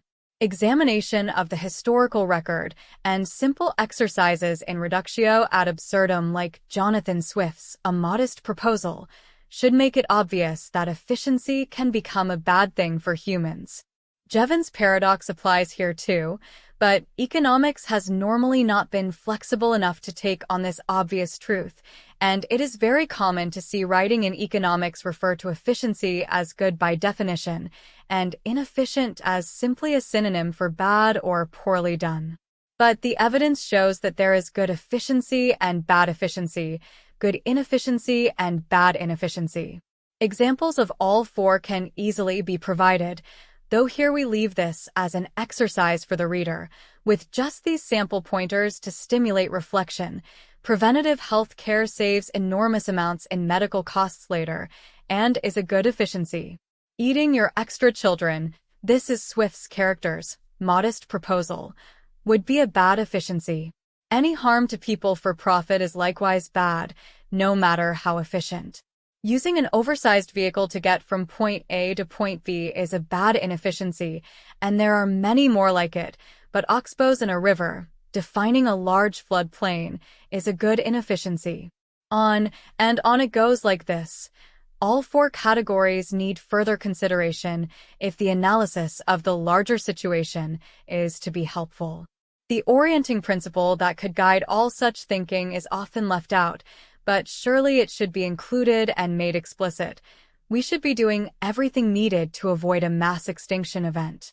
This suggests a general operating principle similar to the Leopoldian land ethic, often summarized as, what's good is what's good for the land. In our current situation, the phrase can be usefully reworded as, what's good is what's good for the biosphere. In light of that principle, Many efficiencies are quickly seen to be profoundly destructive, and many inefficiencies can now be understood as unintentionally salvational. Robustness and resilience are in general inefficient, but they are robust, they are resilient. And we need that by design. The whole field and discipline of economics, by which we plan and justify what we do as a society, is simply riddled with absences, contradictions, logical flaws, and most important of all, false axioms and false goals. We must fix that if we can. It would require going deep and restructuring that entire field of thought. If economics is a method for optimizing various objective functions subject to constraints, then the focus of change would need to look again at those objective functions. Not profit, but biosphere health should be the function solved for, and this would change many things. It means moving the inquiry from economics to political economy, but that would be the necessary step to get the economics right. Why do we do things? What do we want? What would be fair? How can we best arrange our lives together on this planet? Our current economics has not yet answered any of these questions. But why should it? Do you ask your calculator what to do with your life? No. You have to figure that out for yourself. Chapter 41. In the 12th year of continuous drought, our city ran out of water. Of course, we had been warned it would happen, but even in drought, some rain occasionally falls, and with conservation and fallowing of agriculture and construction of new reservoirs and pipelines to distant watersheds and digging of deeper wells and all the rest of those efforts, we had always squeaked through. And that in itself made us think it would keep on going that way.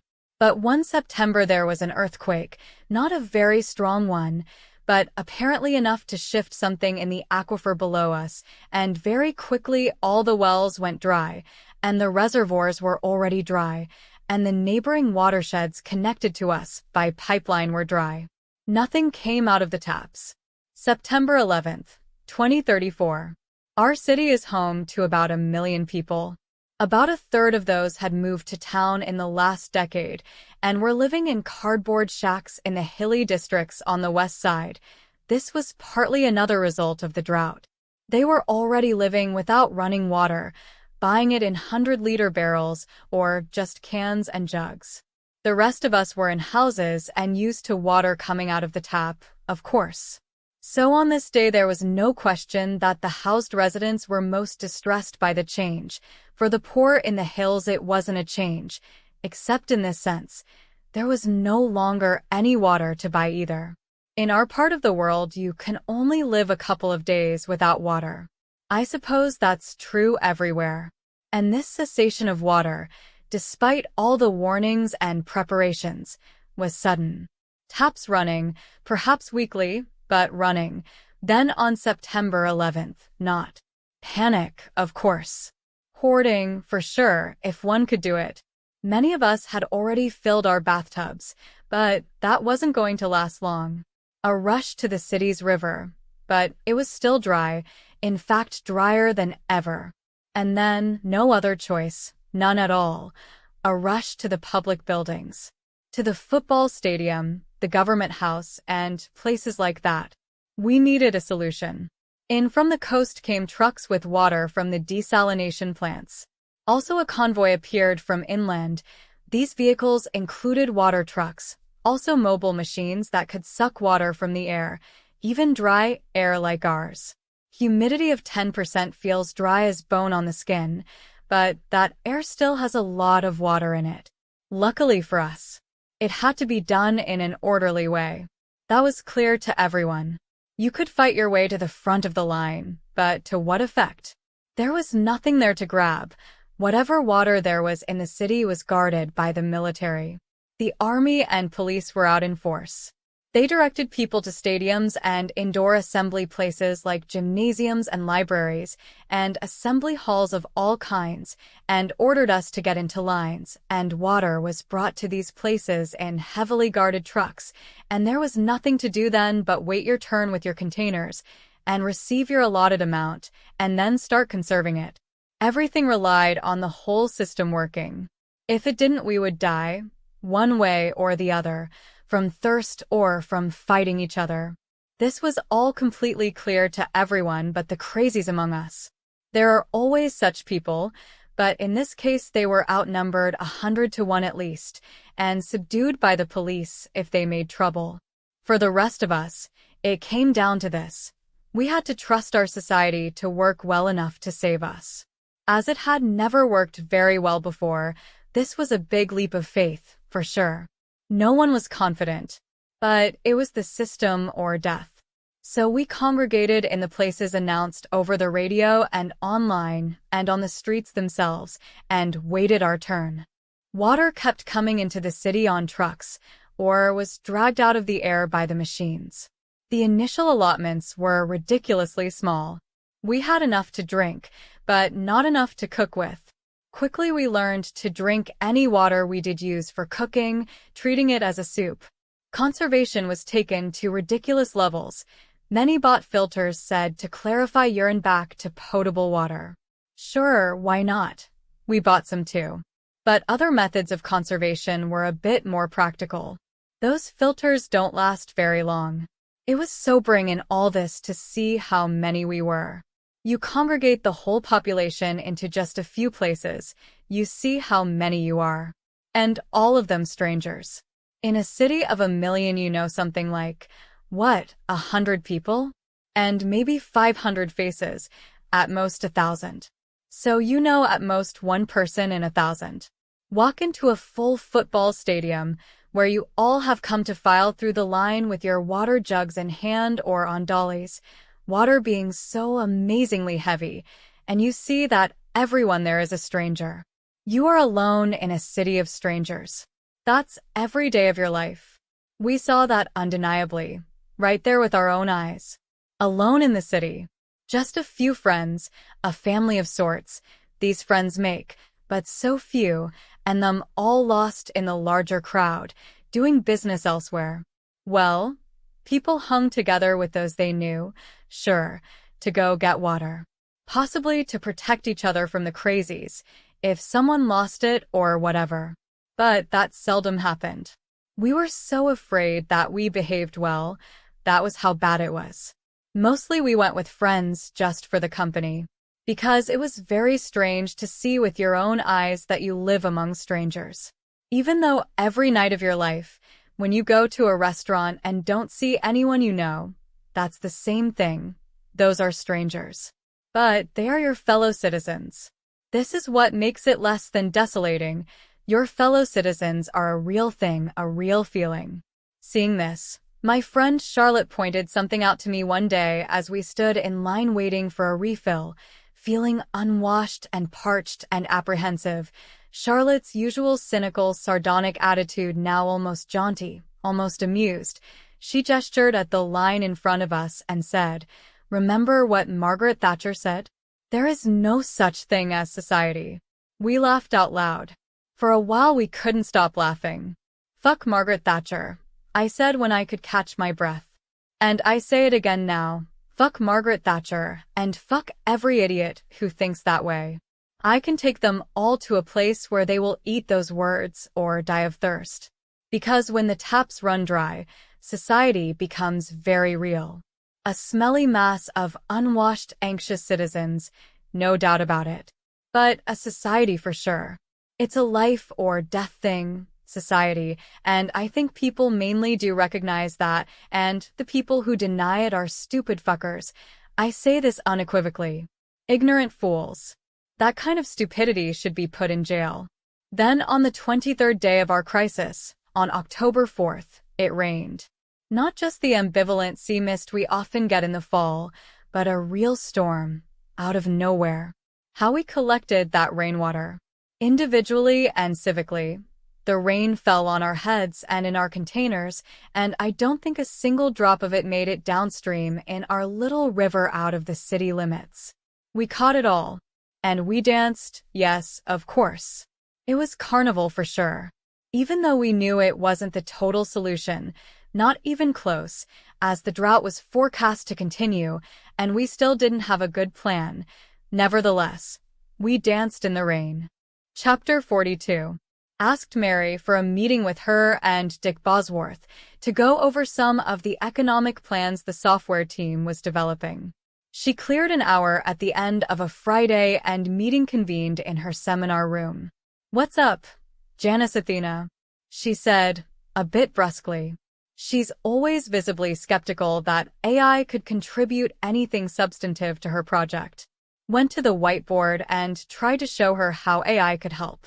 Always awkward to explain things to computer illiterates, a translation problem, a matter of deploying metaphors and finding gross generalizations that aren't too gross. Started this time with rehearsal of Hayek's argument that markets deliver spontaneous value and are therefore the best calculator and distributor of value because central planning can't collect and correlate all the relevant information fast enough. So planning always got things wrong, and the market was just better as a calculator. The Austrian and Chicago schools had run with that opinion, and thus neoliberalism. The market rules because it's the best calculator. But now, with computers as strong as they've gotten, the red plenty argument has gotten stronger and stronger, asserting that people now have so much computing power that central planning could work better than the market. High-frequency trading has been put forth as an example of computers out-achieving the market proper, but instead of improving the system, it's just been used to take rents on every exchange. This is a sign of effective computational power, but used by people still stuck in the 1930s terminology of market versus planning, capitalism versus communism, and by people not trying to improve system, but merely to make more money in current system. Thus economists in our time. In fact, entirely new organizational possibilities now emerging with power of AI. Big data analyzed for best results, all money tracked in its movement all the time, allocations made before price competition distorts real costs into lies and universal multi-generational Ponzi scheme, and so on. Particulars here got both pretty technical and pretty theoretical at the same time, but important to do one's best to sketch out some things Mary might both understand and consider worth ordering team to do. Dick already up to speed on most of this. Mary sighed, trying to focus on computer talk without boredom. "Tell me how," she said. So often they don't even understand the nature of the need. Reminded her that Raftery modeling still showed the vast bulk of the most probable 21st centuries experiencing an average temperature rise of 3.2 degrees Celsius. Chances of keeping average temperatures below 2 degrees Celsius were 5%. Keeping it under 1.5 degrees Celsius were 1%. Mary just stared. "We know it's bad," she said acidly. "Give us your ideas to help." Told her about the Chin paper, useful for its clarity, and now getting discussed in several different discourse communities, it being one of the earlier of various proposals to create some kind of carbon coin. This to be a digital currency, dispersed on proof of carbon sequestration to provide carrot as well as stick, thus enticing loose global capital into virtuous actions on carbon burn reduction. Making an effective carrot of this sort would work best if the central banks backed it or created it. A new influx of fiat money paid into the world to reward biosphere-sustaining actions. Getting the central banks to do that would be a stretch, but them doing it would be the strongest version by far. Mary nodded grimly at that. "A stretch," she repeated.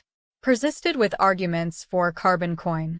Noted that some environmental economists now discussing the Chin Plan and its ramifications as an aspect of commons theory and sustainability theory. Having debunked the tragedy of the commons, they now were trying to direct our attention to what they called the tragedy of the time horizon. Meaning we can't imagine the suffering of the people of the future, so nothing much gets done on their behalf.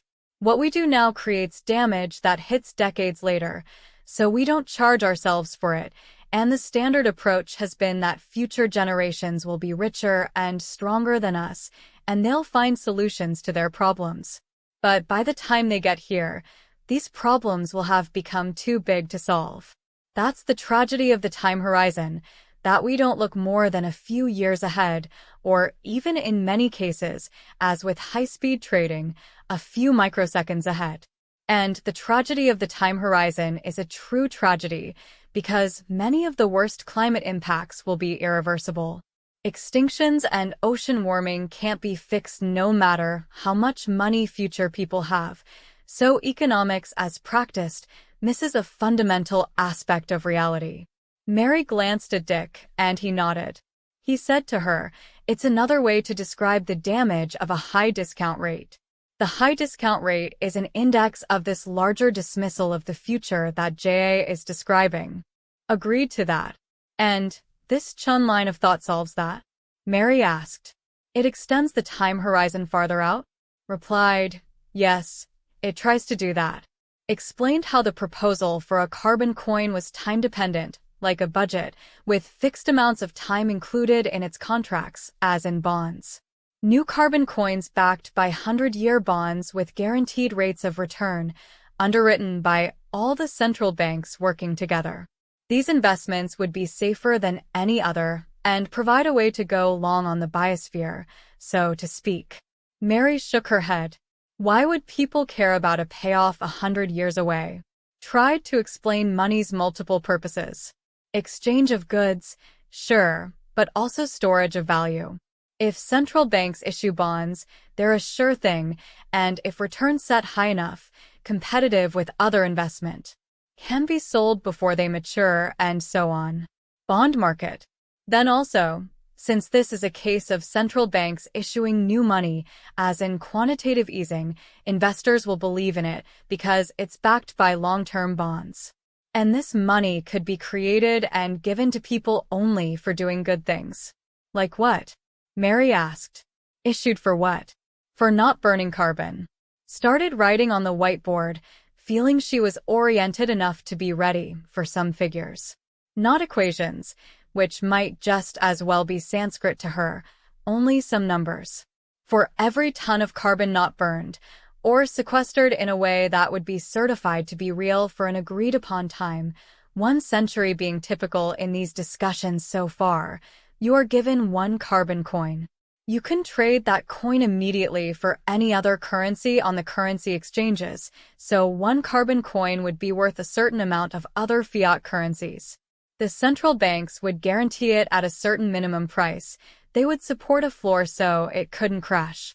But also, it could rise above that floor as people get a sense of its value, in the usual way of currencies in the currency exchange markets. Mary said, "So really this is just a form of quantitative easing." Yes, but directed, targeted. Meaning the creation, the first spending of the new money, would have been specifically aimed at carbon reduction. That reduction is what makes the new money in the first place. The Chin papers sometimes call it CQE, carbon quantitative easing. Mary said, "So anyone could get issued one of these coins after sequestering a ton of carbon?" Yes. Or also a fraction of a coin.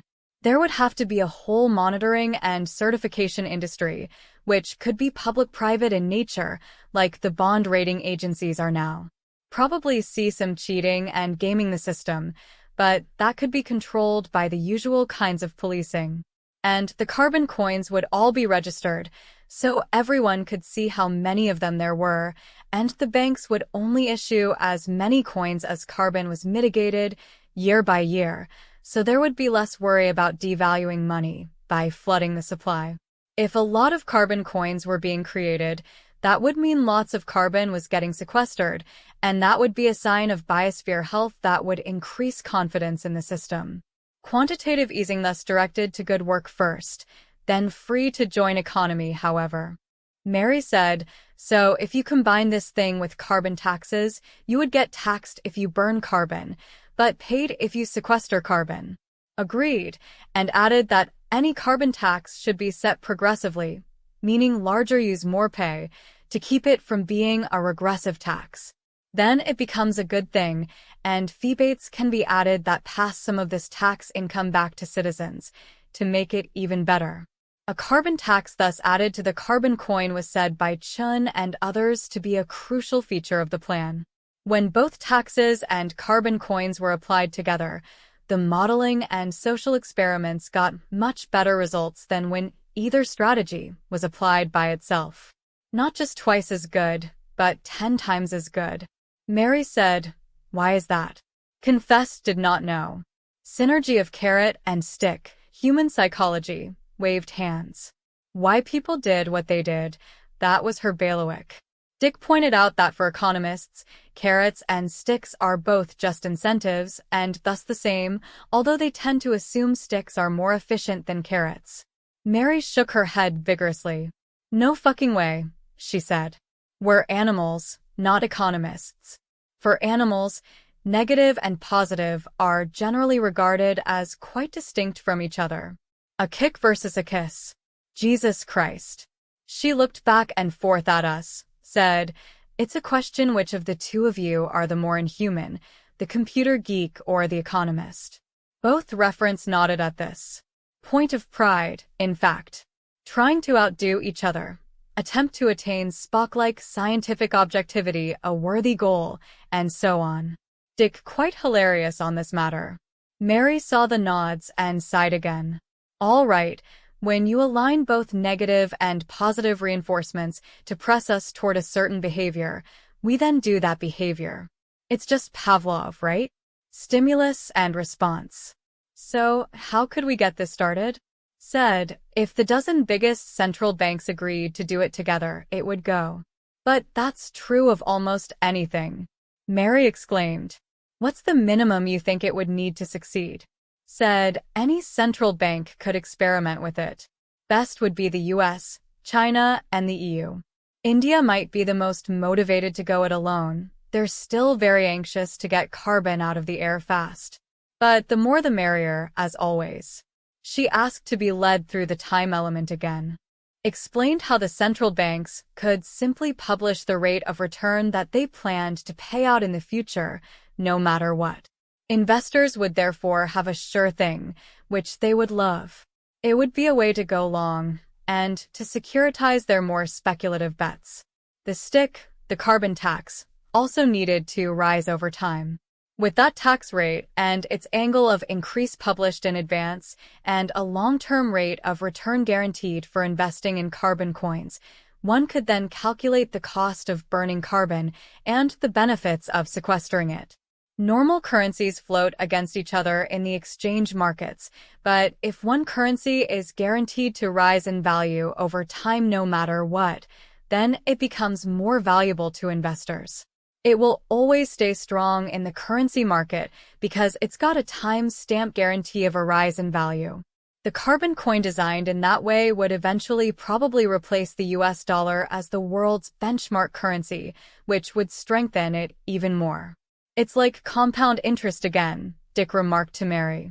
Said, yes, but this time guaranteed by being delinked from current interest rates, which often hit zero or even go negative. With this coin, you're good to go no matter what happens. Dick said, that could make for a liquidity trap because investors would stash money there for safety rather than put it to use. Shook head at that. Set the rate low enough that it's seen as more of a backup. Dick said, if the central banks announced they were upping the amount of carbon needed to earn a coin, they could then balance it with other safe asset classes like treasury bonds and infrastructure bonds. That would add liquidity and give traders something about this that they could short, which is something they like to do. Agreed this might be good. Mary said, could we issue these carbon coins ourselves from the ministry? Shook head. You have to be able to buy them all back at some floor rate to make people believe in them. We might not have the reserves to do that. We can barely pay our staff, Mary said. We've noticed, Dick joked. Good to see he liked this plan. Mary brought the meeting to a close. Work this up into a full proposal, she said.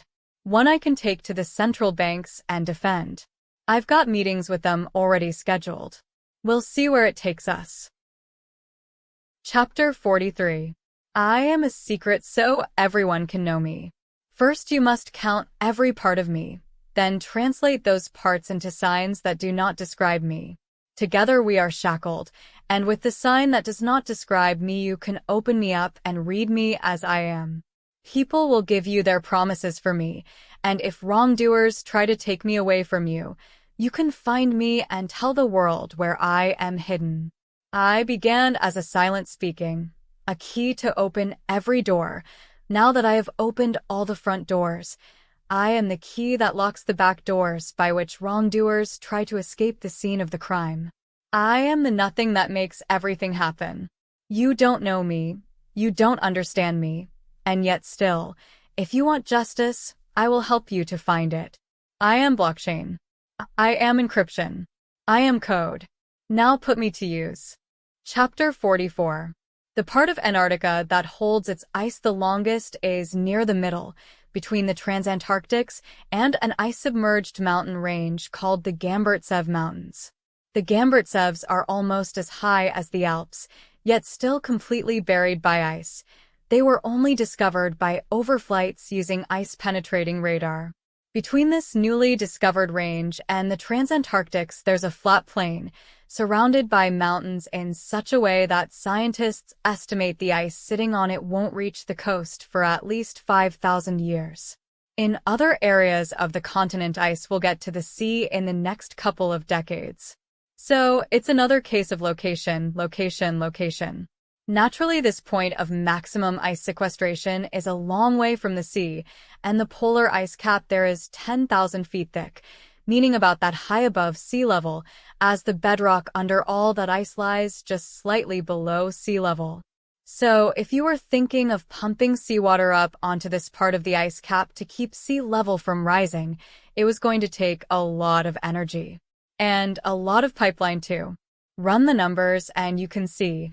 Not going to happen. Still, there were people who wanted to try it. Non-quantitative people, it would seem, and yet rich despite that. Chief among these curious people was a Russian billionaire from Silicon Valley, who felt Antarctica as a place to dump seawater just had to be tested, so much so that he was willing to fund the test. And you take grant money where you can find it when it comes to getting to Antarctica. At least that's been my working method. So an austral spring came when a fleet of private planes flew south from Cape Town, South Africa, where there's a permanent gate at the airport that says Antarctica. I love that, and we landed on the Ron ice shelf, overlooking the frozen Weddell Sea. There we unloaded and set up a village of yurts, Jamesways, and tents, which looked small in the vast expanse of ice, because it was. Even the tourist villages at Pioneer Hills and under the Queen Astrid Range were larger. But this one served as the drop site for an ever-growing collection of specialized equipment, some of it lent to the operation by Transneft, the Russian state-owned oil pipeline corporation. The biggest piece of equipment was brought to the edge of the Ron ice shelf by a massive Russian icebreaker and unloaded in a tricky operation, a giant pump. Intake pipes were punched through the sea ice, and a transport pipeline was attached to the pump and run inland, across the Ron ice shelf and up to the polar cap, past the South Pole to Dome Argus, the highest point on the eastern Antarctic ice sheet. Because it was higher, this was felt to be the energy equivalent of the even more distant Gamburtsevs. The power for the pumping, also the heating of the pipeline to keep the water liquid in the pipes, was provided by a nuclear submarine reactor donated for the occasion by the Russian Navy.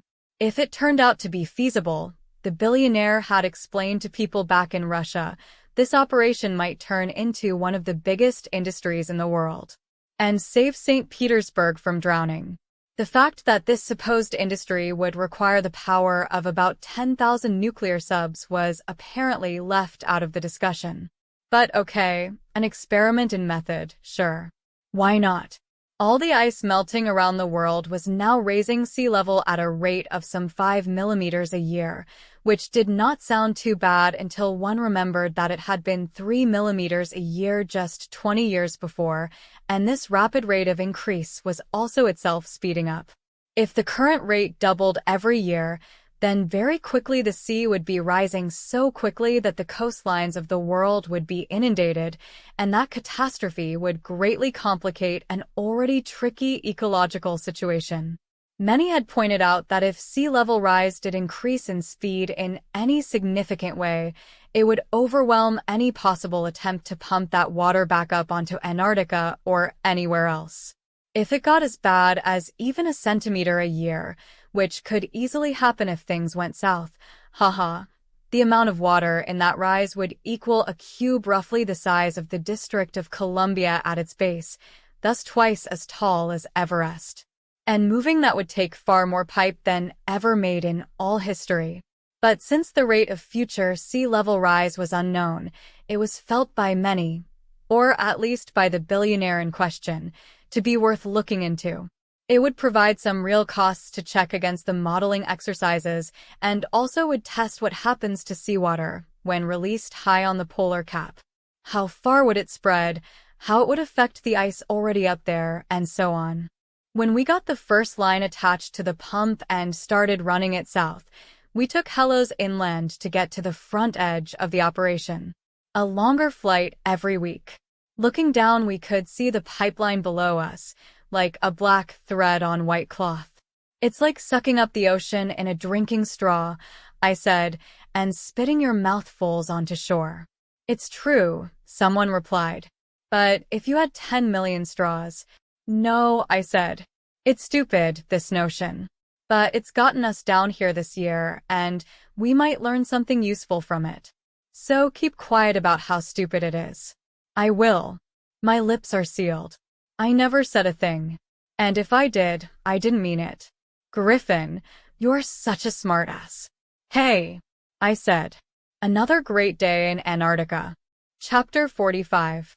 Mary flew to San Francisco, where the U.S. Federal Reserve was hosting a meeting of some of the other big central banks. There was an annual meeting in Basel of all the central banks, convened by the Bank for International Settlements, but those were pro forma things. The real discussions usually happened elsewhere, and when the U.S. Federal Reserve called for a consultation, the other central banks usually showed up. This meeting was one of those, and the head of the Fed had welcomed Mary and given her a slot on the program. So it was time to talk things over with them in person, make the pitch for a carbon coin. Before that meeting began, she dropped in on the annual gathering of California Forward, having been invited to it by a young woman who had once interned for her. So a morning came when Mary walked with Esther over San Francisco's urban hills to the Moscone Convention Center. It was a brisk morning, the air almost as cool as in Zurich, but oceanic and windy. This and something intangible, maybe the hills or the light, gave the city a wild, open feel, very unlike staid old Zurich. Mary was very fond of Zurich, but this city overlooking its bay struck her in a different way as rather superb, basking under the windy Pacific sun and giving her with each block they walked new views in all directions. The California Forward meeting was an annual summit gathering for several score organizations. California, if it had been a nation, would now constitute the fifth biggest economy on Earth, and yet it also ran at carbon neutrality, having established strong policies early on. They were intent to continue that process, and obviously the people at the meeting felt what they were doing was a model other people could learn from. Mary was happy to be taught.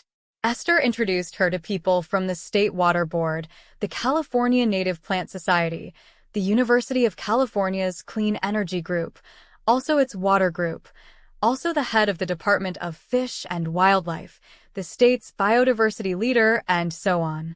Together a group of them walked her to a cable car terminus, and they all got on an open-sided cable car and rode it north to Fisherman's Wharf. Mary was surprised, thinking these quaint cars, canting up and down steep hills like Swiss cable cars attached to slots in the streets, were for tourists only, but her hosts assured her that they were as fast as any other transport across the city, and the cleanest as well. Up and down, squealing and clanking in the open air, and again she got the sense of a place enjoying its own sublimity. In some ways, it was the topological reverse of Zurich. The California forward crowd, enthusiastic enough already, were now all bright-eyed and red-cheeked, as if on holiday. From Fisherman's Wharf, they took a small water taxi to Sausalito, where a van drove them to a big warehouse. Inside this building, the U.S. Army Corps of Engineers had created a giant model of the California Bay Area and Delta, a 3D map with active water flows sloshing around on it. Here they could walk over the model landscape on low catwalks to see features better, and as they did that, the Californians told her and showed her how the northern half of the state was now functioning. The state's Mediterranean climate, they told her, meant warm dry summers and cool wet winters, nurturing an immense area of fertile farmland, both on the coastal plains and in the state's Great Central Valley. This Central Valley was really big, bigger than Ireland, bigger than the Netherlands. One of the chief breadbaskets of the world, but dry. Water had always been the weak link, and now climate change was making it worse. The entire state was now plumbed for water. They moved it around as needed, but when droughts came, there was not much to move. And droughts were coming more and more frequently. Also occasional deluges. Either too little or too much was the new pattern, alternating without warning, with droughts predominating. The upshot would be more forest fires, then more flash floods, and always the threat of the entire state going as dry as the Mojave Desert. Hydrologists pointed at the model below as they explained to Mary the water situation. Typically, the Sierra snowpack held about 15 million acre-feet of water every spring, releasing it to reservoirs in a slow melt through the long dry summers. The dammed reservoirs in the foothills could hold about 40 million acre-feet when full. Then the groundwater basin underneath the Central Valley could hold around 1,000 million acre-feet, and that immense capacity might prove their salvation. In droughts they could pump up groundwater and put it to use. Then during flood years they needed to replenish that underground reservoir by capturing water on the land and not allowing it all to spew out the Golden Gate. To help accomplish all this, they had passed a law, the Sustainable Groundwater Management Act, which they called SGMA. In effect, it had created a new commons, which was water itself, owned by all and managed together. Records were kept, prices were set, allotments were dispensed, parts of the state had been taken out of agricultural production. In drought years they pumped up groundwater, keeping close track, conserving all they could. In flood years they caught water in the valley and helped it to sink into the basin. How they did this last part was a particular point of pride for them, as they had discovered that the Central Valley's floor was variably permeable. Much of it was as hard as a parquet floor, as one of them put it, but they had located several, incised canyons, created when powerful flows of melted ice had poured off the Sierra ice cap at the end of the last 2 or 3 ice ages. These canyons had subsequently filled with Sierra boulders and been slowly covered with dirt, so that they now looked just like the rest of the valley floor. But in fact, if water was trapped over them, they would serve as gigantic French drains, allowing water to sink into and through them, thus recharging the groundwater basin much faster than other areas would allow. So California's state government had bought or otherwise claimed the land over these French drain areas and built dams, dikes, levees, baffles, and channels to and fro, until now the entire valley was plumbed to direct heavy rainfall floods onto these old incised canyons, holding water there long enough for a lot of it to percolate down rather than run out to sea. Of course, there were limits to how much they could retain, but now pretty good flood control was combined with a robust recharge capacity, so they could stock up in wet years and then pump again in the drought years that were sure to follow. Good in itself, great, in fact. And not only that, this necessity to replumb the Great Valley for recharge had forced them to return a hefty percentage of the land to the kind of place it had been before Europeans arrived. The industrial agriculture of yesteryear had turned the valley into a giant factory floor, bereft of anything but products grown for sale, unsustainable, ugly, devastated, inhuman, and this in a place that had been called the Serengeti of North America, alive with millions of animals, including megafauna like tule elk and grizzly bear and mountain lion and wolves. All those animals had been exterminated along with their habitat in the first settlers' frenzied quest to use the valley purely for food production, a kind of secondary gold rush. Now the necessity of dealing with droughts and floods meant that big areas of the valley were restored, and the animals brought back, in a system of wilderness parks or habitat corridors, all running up into the foothills that ring the central valley on all sides. These hills had always been wilder than the flat valley floor, and now they were being returned to native oak forests, which provided more shelter for wild creatures. Salmon runs had been reestablished. Tule marshes filled the old dry lake beds. Orchards were now grown that could live through periods of flooded land. Rice terracing was also built to retain floodwater, and they had been planted with genetically engineered rice strains that could stay flooded longer than previous strains. All these changes were part of an integrated system, including major urban and suburban retrofits. California's first infrastructure had been very shoddy and stupid, they told Mary.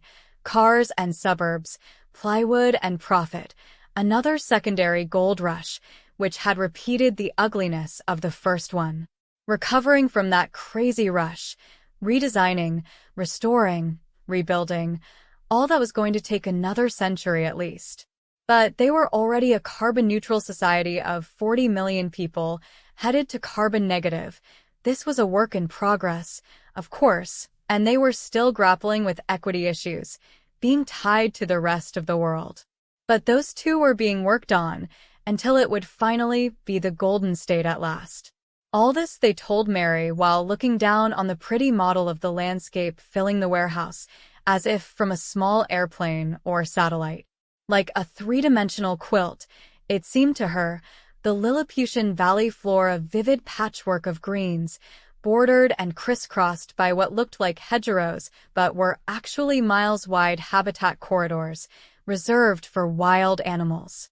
The surrounding foothills were pale blonde, dotted densely with dark green forest copses. "It looks great," Mary said. "I hope we can do this everywhere." "Models always look good," Esther said cheerfully. But she was proud of it, not just the model, but the state.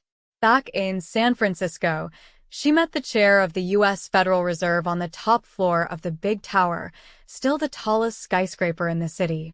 This meeting room gave them a view that made it seem as if they were almost as high as the peak of Mount Tamalpais, looming there to the north of Sausalito. It reminded Mary of the day before, looking down on the model California, but this time it was real and vast. Alcatraz was a gray button in the blue plate of the bay.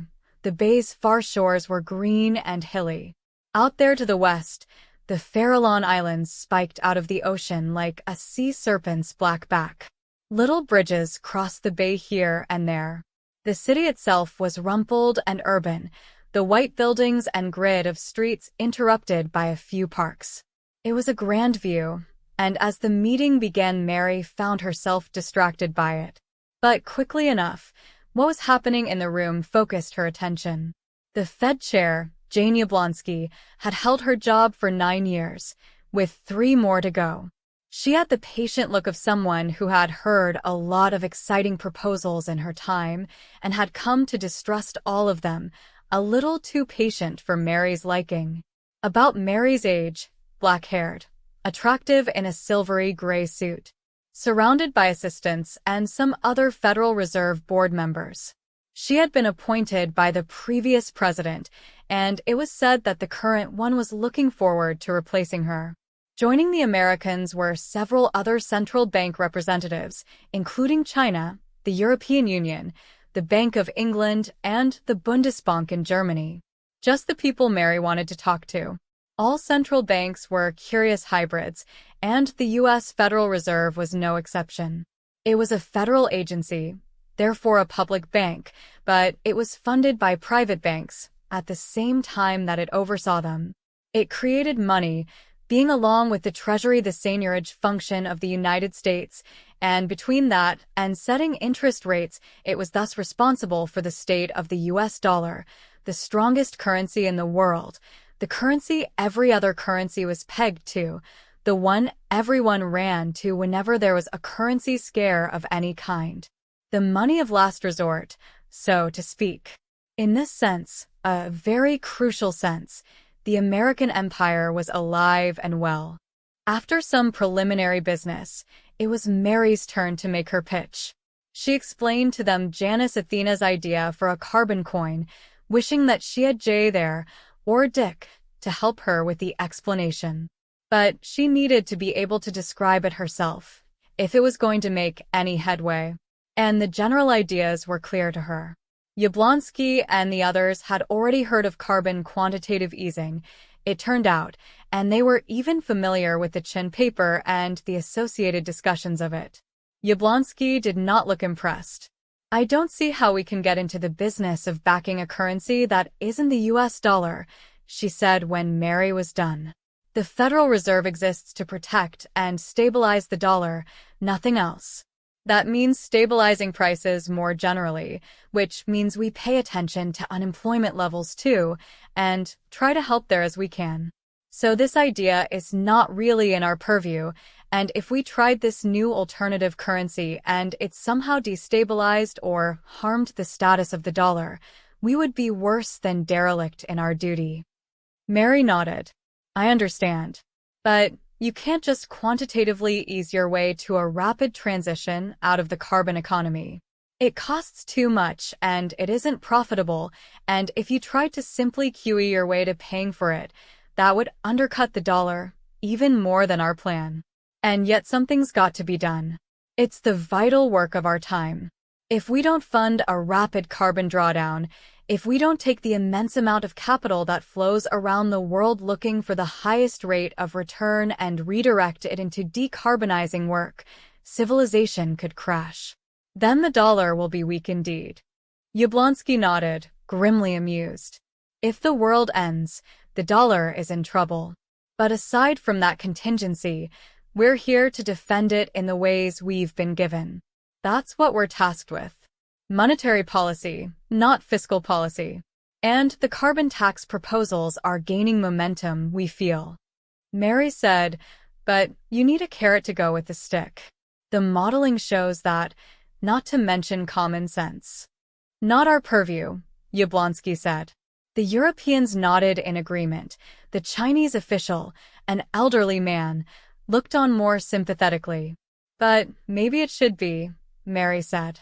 Now Yablonsky looked displeased. This was her meeting, after all. Mary was there as a guest, making a pitch.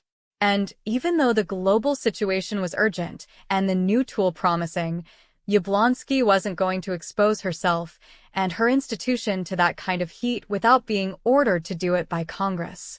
This was expressed very clearly just by the look on her face. It was the same with the Europeans. China might be different, but Mary didn't think China would lead on this issue. It needed everyone on board for it to work. All the central banks would have to agree to both the problem and the solution. If they decided not to back this plan, no one could coerce them to change their minds. They were delinked from their legislatures precisely to be able to avoid political pressure of any kind. Mary regarded them, thinking it through. Because money ruled the world, these people ruled the world. They were the world's rulers, in some very real sense. Bankers. Non-democratic, answerable to no one. The technocratic elite at its most elite, financiers. Mary thought of her group back in Zurich. It was composed of experts in the various fields involved in the matter, people with all kinds of expertise, many of them scientists, all with extensive field experience of one sort or another. Here, she was looking at a banker, a banker, a banker, a banker, and a banker. Even if they understood an idea, Even if they liked an idea, they wouldn't necessarily act on it. One principle for bankers in perilous times was to avoid doing anything too radical and untried. And so they were all going to go down. Looking out over San Francisco and its bay, at Mount Tamalpais and the broad stretch of the Pacific, Mary heaved a sigh.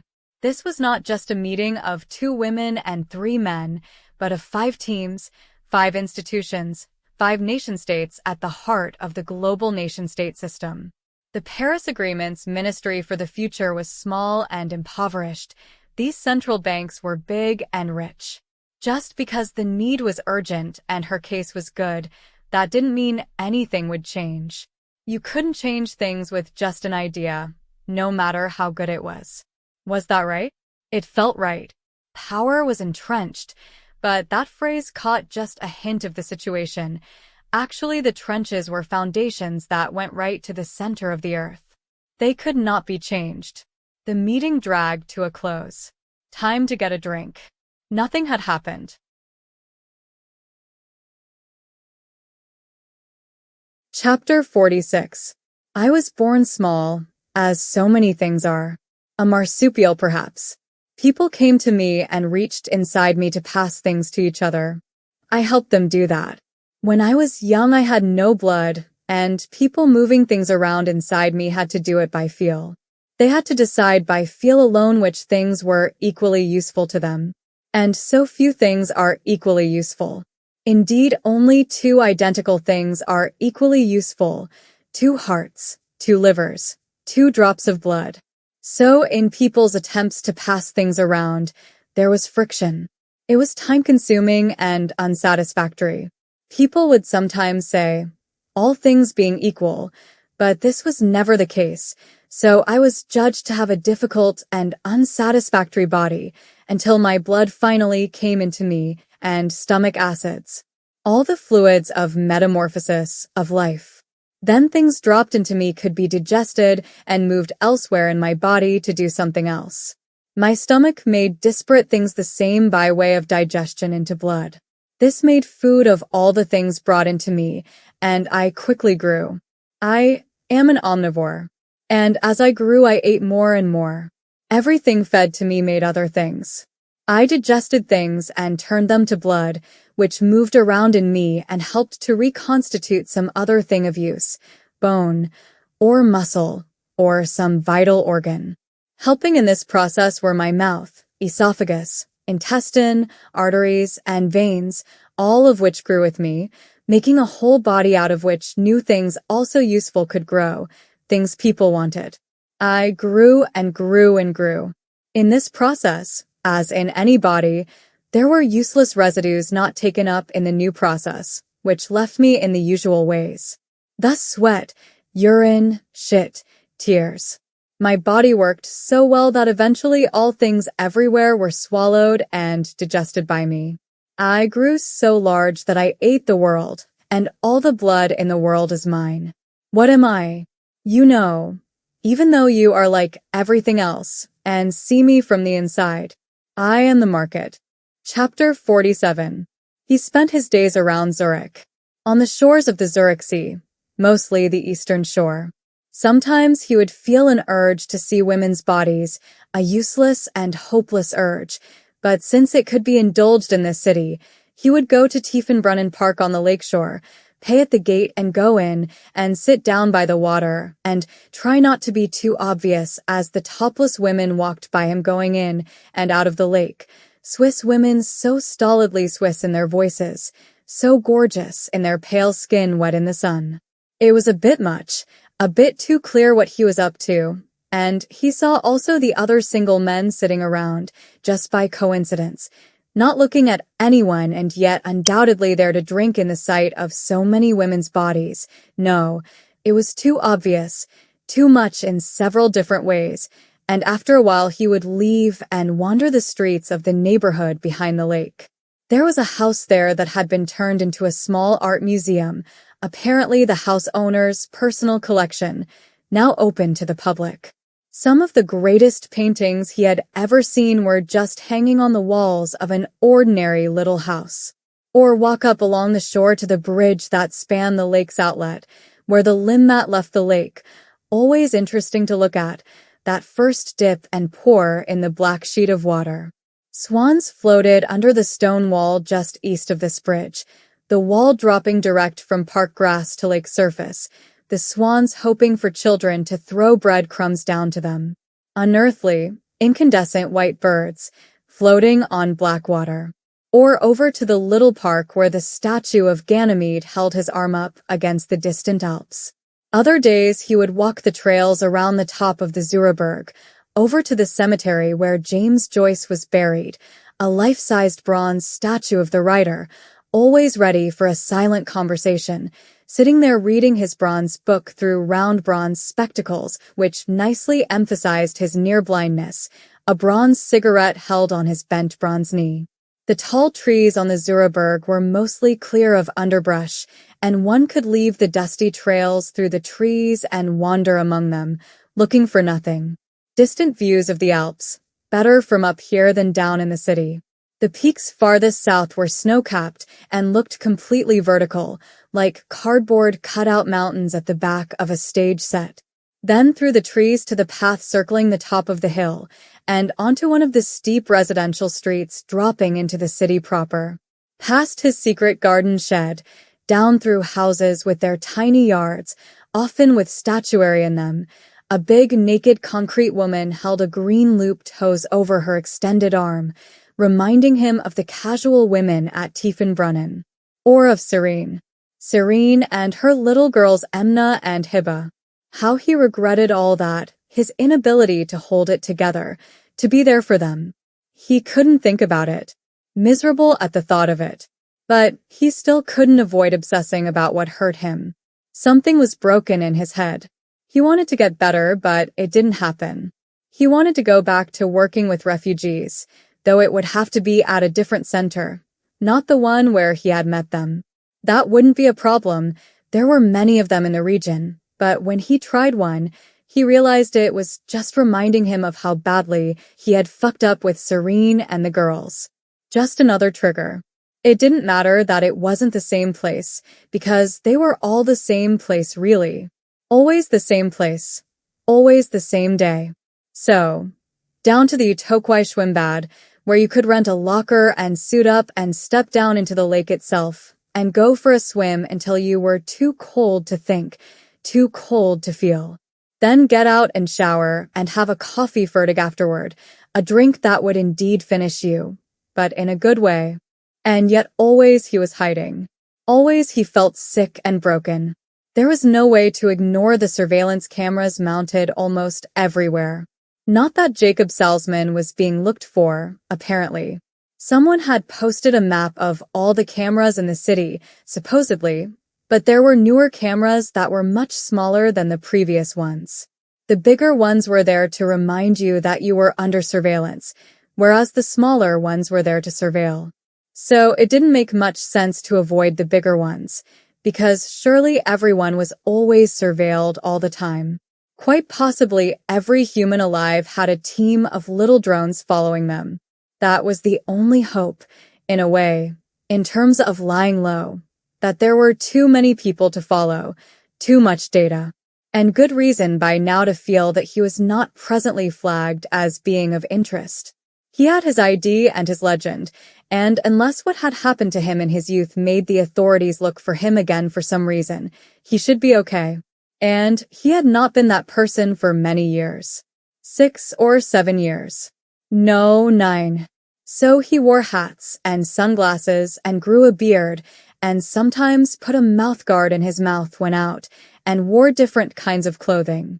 He tried to be 4 distinctly different people for the cameras, with the one that was really him the least often at large. See if the algorithms could sort that out, and given the 8 billion people they were tracking, it seemed possible he could slide under the radar. In any case, he had to walk around, had to get out into the city. He couldn't hide in a room all day every day. He had tried that for a while, and it didn't work. It had almost killed him. One day, he saw a notice on a message board announcing a meeting of the 2000 What Society. He looked it up and decided to go to the meeting. It was held in the back room of a little Italian restaurant west of the Hauptbahnhof called Mamma Mia's. By the time the meeting started, about 50 people had jammed into the room. They looked like any other Swiss people, perhaps a little more bohemian in style, but not much. The Swiss were extremely regular in their appearance, but then on consideration, Frank realized that this was basically true everywhere. The meeting began on time, of course, and it had a schedule that was gotten through briskly.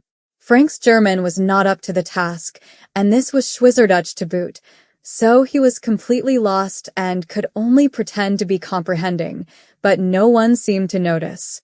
Their guttural looping sentences were calm, and they laughed pretty often. When they saw he was there, and that there were some other Ausländer there also, they summarized their proceedings in quick, rough English. He liked the feel of the meeting, nothing dogmatic or virtuous about it, just people pursuing a project, something between a committee meeting and a party planning exercise. Like the local Swiss Alpine Club, no doubt, and in fact when he asked about that, he found that many there were in both clubs. Party planning, political parties, he wondered if the same word for both was the case in German also. Partei, yes. But birthday party? Maybe so. He wished he had brought along a translation earbud. Back home, he looked again at the Society's online information. Started in Basel and Zurich about 40 years before. The idea was that the total global energy generated by people, when divided by the number of people on Earth, came to about 2,000 watts per person. So the people in the Society had decided to live on that much energy and see how it felt. The 2,000 watts were to cover food, transport, home heating, and home utilities. When Frank saw the breakdown, he realized that his lifestyle was already well within the limits prescribed by the Society. That made him laugh. Swiss citizens in general used about 5,000 watts. This was compared to 6,000 in the rest of Western Europe. Chinese citizens about 1,500, 1,000 in India, 12,000 in the United States. His country, the great whale in this as in everything, slurping down the world. In Switzerland, their current usage per person cost about 1,500 watts for one's living space, including heat and hot water. 1,100 watts for food and consumer discretionary. 600 watts for electricity, which included power for a refrigerator. 500 watts for automobile travel. 250 watts for air travel. 150 watts for public transport, trains, trams, subways. 900 watts for public infrastructure. Frank wasn't sure what that meant, but presumably in his case the cost of the library, the Bahnhof, the sewer systems, and so on. He considered the list for a while. The Swiss hoped to achieve the reduction from 5,000 watts per citizen to 2,000 mainly by swapping out their entire built infrastructure to make it more energy efficient. They hoped that their economy would grow by 65% at the same time they were reducing their energy per person, and they wanted their people to live pretty much as they had before. No hair shirt, no saintly suffering, no Francis of Assisi mentality or behavior. This was Switzerland, not a monastery. Stolid burger watchmakers, cheesemakers, made fun of by the rest of the world, or envied, or really both at once. In fact, it was a bit mysterious how the Swiss had gotten so prosperous. Some still pointed to the deep past, including their mercenary soldiers and guards, their banks holding criminals' money, and so on. But it had to be more than that. Chemicals, pharmaceuticals, engineering systems, all the minutiae of daily life that the rest of the world couldn't be bothered to master, like Swiss watches in their day, but no one wore watches anymore, so they had moved on to something else. Manufacturing of almost anything was cheaper in China and India, so again, on to something else, or to the kinds of manufacturing that required exceptionally good quality control. On and on it went, with only 35% of their little country useful for agriculture, or even habitable by humans at all. It was strange. And then there were the four language groups, the German speakers most numerous, then the French, then the Italians, then the Romansh, who numbered only 50,000 or so, and yet flourished in their little corner of the country. The Swiss were proud to assert that they had made Romansh an official Swiss language in defiance of Hitler's raving about Aryan supremacy, and as far as Frank could discover, there was some truth to this, even though the defiance had been rather indirect and symbolic, as the Swiss had also been allowing the German and Italian militaries free passage across Switzerland at the time. Still, it was a nice gesture toward language diversity, right when national governments in France and other countries were crushing their local dialects.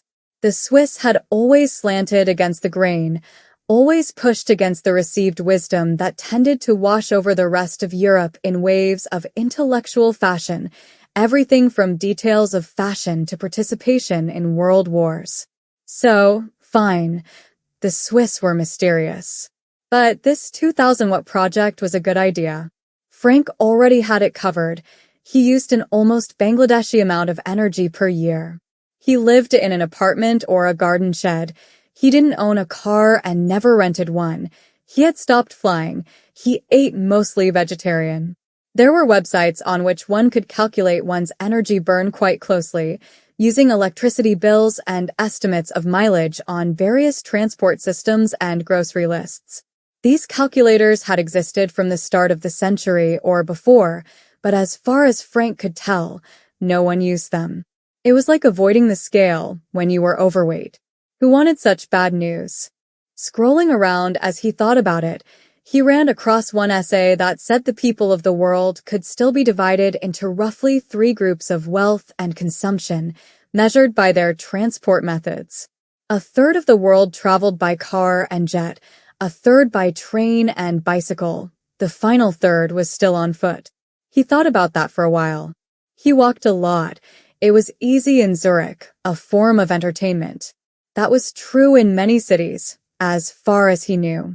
There were a few that were unwalkable, like Los Angeles, for which planners had struggled to invent new names, like conurbation or agglomeration or megacity, but in most cities walking still worked, at least in their central districts and their various nodes.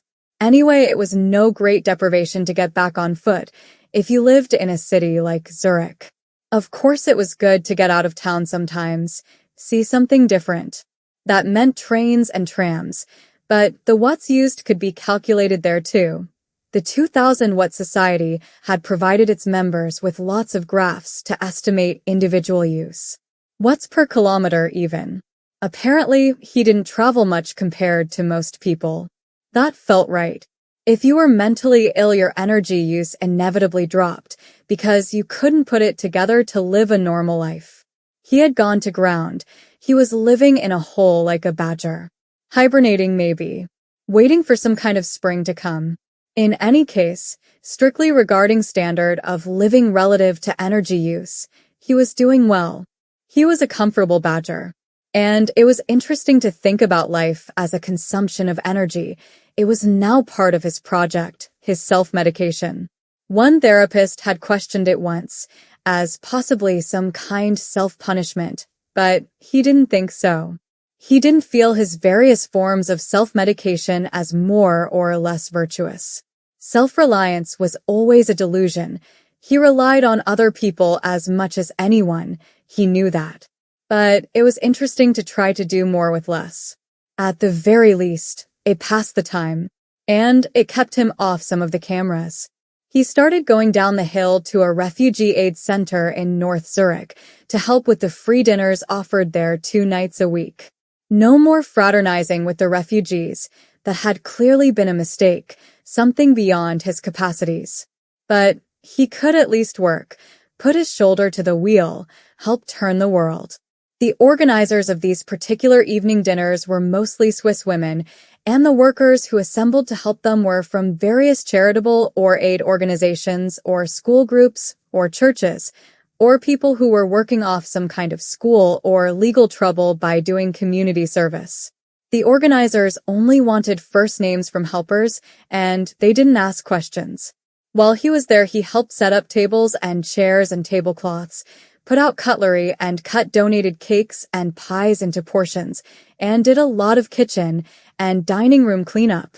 It was simple and calming, and there was time to sit or kneel by some of their guests and ask how they were doing, without getting involved in their lives beyond that. Some of the guests didn't want to talk, especially in English. Some appreciated the chance. It was easy to tell which was which. The space for these meals was some kind of civic hall, as far as he could tell, near the first bridge over the Limmat downstream from the Hauptbahnhof bridge. There were mini parks at both ends of this bridge, to give searchers the no doubt satisfying spectacle of their tamed river flowing under them, through the gateway created by one of their massively over-engineered bridges. It was indeed pretty mesmerizing. Frank watched for a long time as the water purled over a drop downstream from the bridge, like some kind of cake batter flowing in a giant mixer. One of the setup crew for the dinner called this area Needle Park, or so it seemed to Frank, as it had been said in Swiss German, and he didn't know if he had caught the words right. Apparently a drug dealer's area back in the day, or even now, if Frank understood correctly. There was a needle dispensary nearby. These days it was also a place where various refugees out of the camps for the day gathered before and after the free meals. Possibly something illicit was still being done in the two parks. He didn't know. Pairs of police would walk across the bridge occasionally, and sometimes they would stop and talk to people, but there was never any sign that they were confronting crime or causing guilty parties to run and reveal themselves. In general, the feel around Swiss police officers on patrol was completely different from what Frank remembered from his childhood. At home, the presence of police meant trouble. Something was wrong. Guns might be involved. The big uniformed men were faintly menacing. Here in Zurich and elsewhere around Switzerland, the police had the same vibe as the tram conductors, and they often carried similar-looking scanning boxes. They seldom carried weapons, and there were about as many women officers as men. It seemed like they usually worked in pairs, a woman and a man, patrolling together doing something like outdoor marriage counseling. They did approach people, they did ask questions, but here too they resembled tram conductors, because Zurich's trams operated on the honor principle and everyone bought tickets at kiosks or had annual passes, but conductors asking people to show their passes appeared on about one ride in every 50. They wandered through the cars, and as people saw them they produced their tickets or their annual passes, and the conductors passed on with a nod. Very seldom were there freeriders, and many of these were tourists who had misunderstood the system. Same in the park, or so it seemed. Legal? The passing police seemed to be asking just by their presence. Yes, legal. You know, people would say in conversation with them, meaning exactly, a word the Swiss loved and used all the time, as in okay or sure or yeah right. Exactly. And with a nod the police would pass on, the people too. But as Frank spent more time in these two little needle parks, he began to see that there might be some people here functioning as nodes in some kind of refugee underground railroad. Groups of 10 or a dozen people, looking like 2 or 3 families, would sit on a couple of benches, or on the grass if it was dry enough, and talk among themselves, looking around warily. They looked like they were from elsewhere. They weren't Swiss. They could have been from the Middle East, or South Asia, or Africa, or South America. Then someone who usually looked like Swiss would approach them and speak in their language. Frank usually couldn't hear well enough to tell more than the fact that it wasn't German or English, and the group would get up and follow that person away. Given there were surveillance cameras mounted on the streetlight posts, it had to be obvious to the authorities watching, or to their algorithms, that something was going on here. And yet it went on day after day. He couldn't tell what it was. He couldn't speak the languages.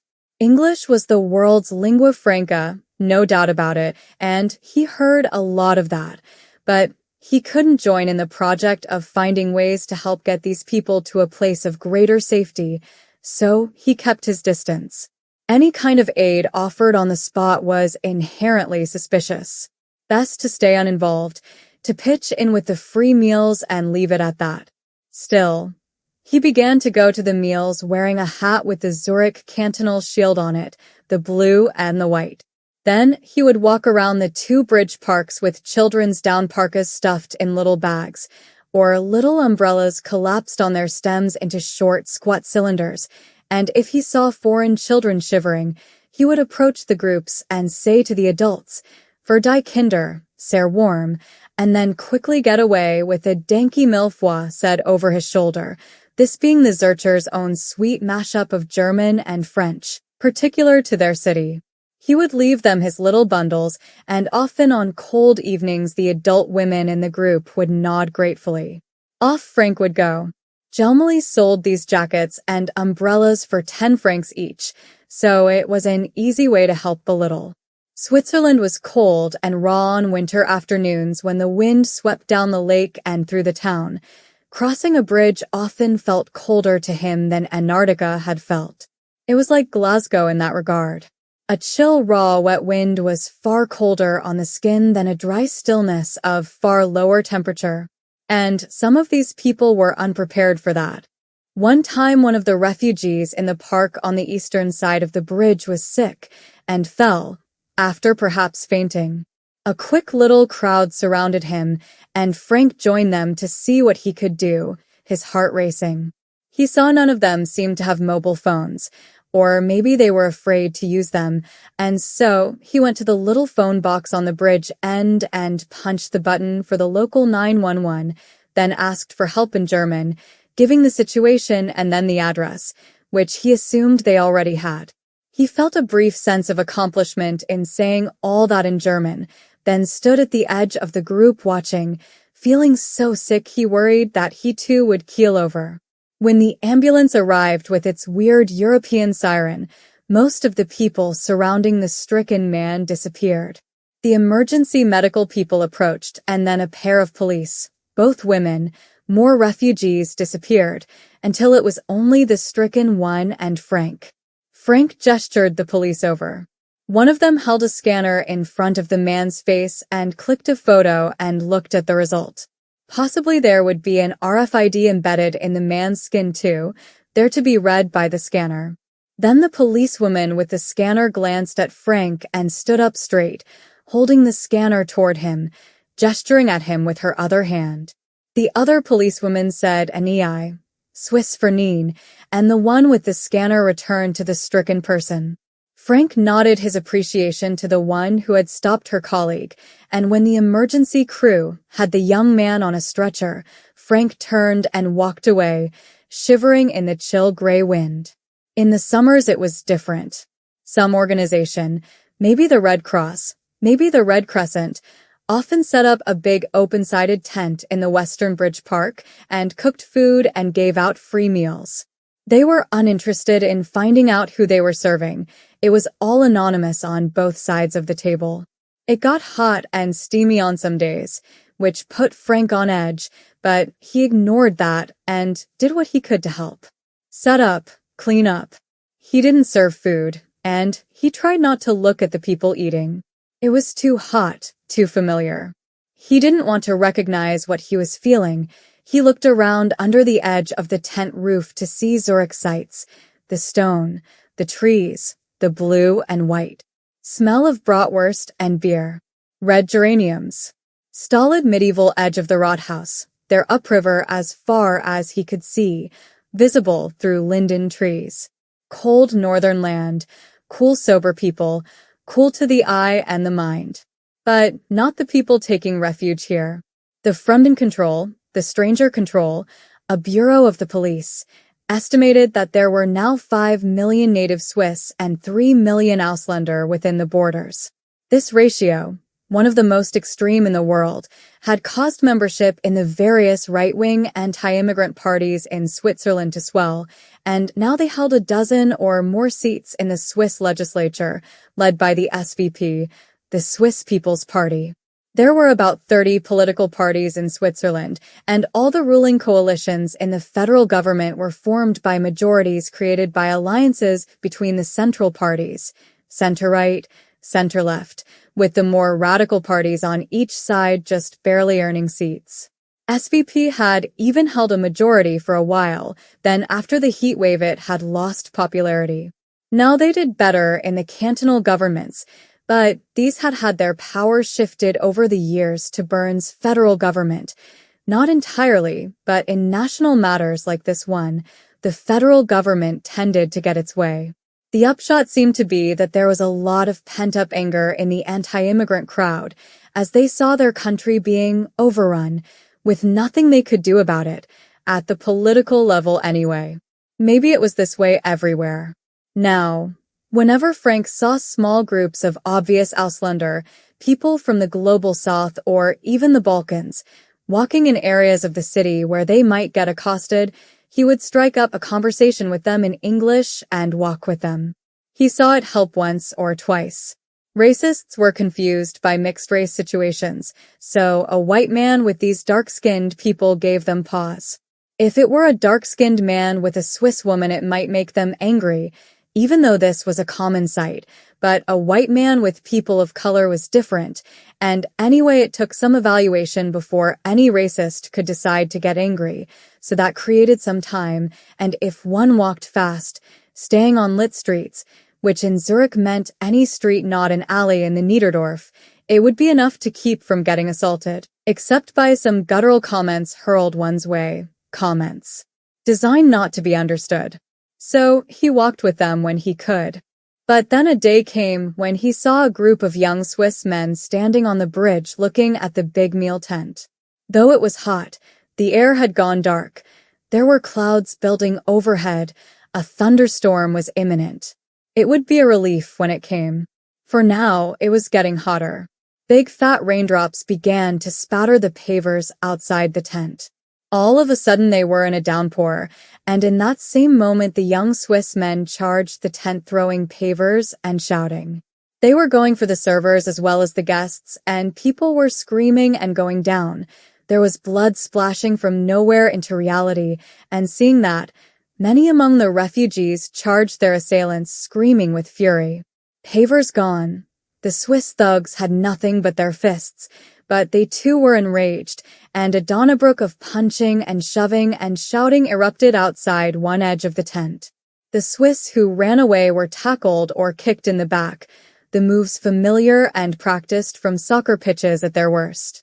The Swiss thugs then realized they had to retreat while still facing the refugee fighters, at least until they could get a clear route away. Some of them ran across a street right in front of a tram, which squealed down past them and gave them some cover for their retreat. After that, wet people, screams, crying, blood on the ground and on the tabletops, which were now commandeered to lay injured people on something other than the cold, wet ground. Police arrived, and clumps of quivering, shouting people surrounded them to tell the tale of the outrage. The police teams went from person to person in the following hour, and Frank stayed, too upset by what he had seen to leave. He had to testify. But everyone the police interviewed they were also scanning, and when they were done talking to Frank, having done the same to him, they looked at each other. One of them was showing his scanner to his colleagues. These approached Frank and then surrounded him. "Sorry," one of them said to him in English. "There is a warrant out for your arrest. Please come with us."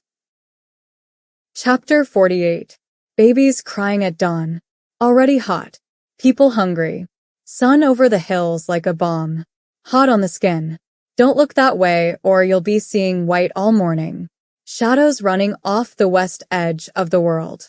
It'll be that way until the tent roof blocks the glare, about 9. By then it will be too hot to move.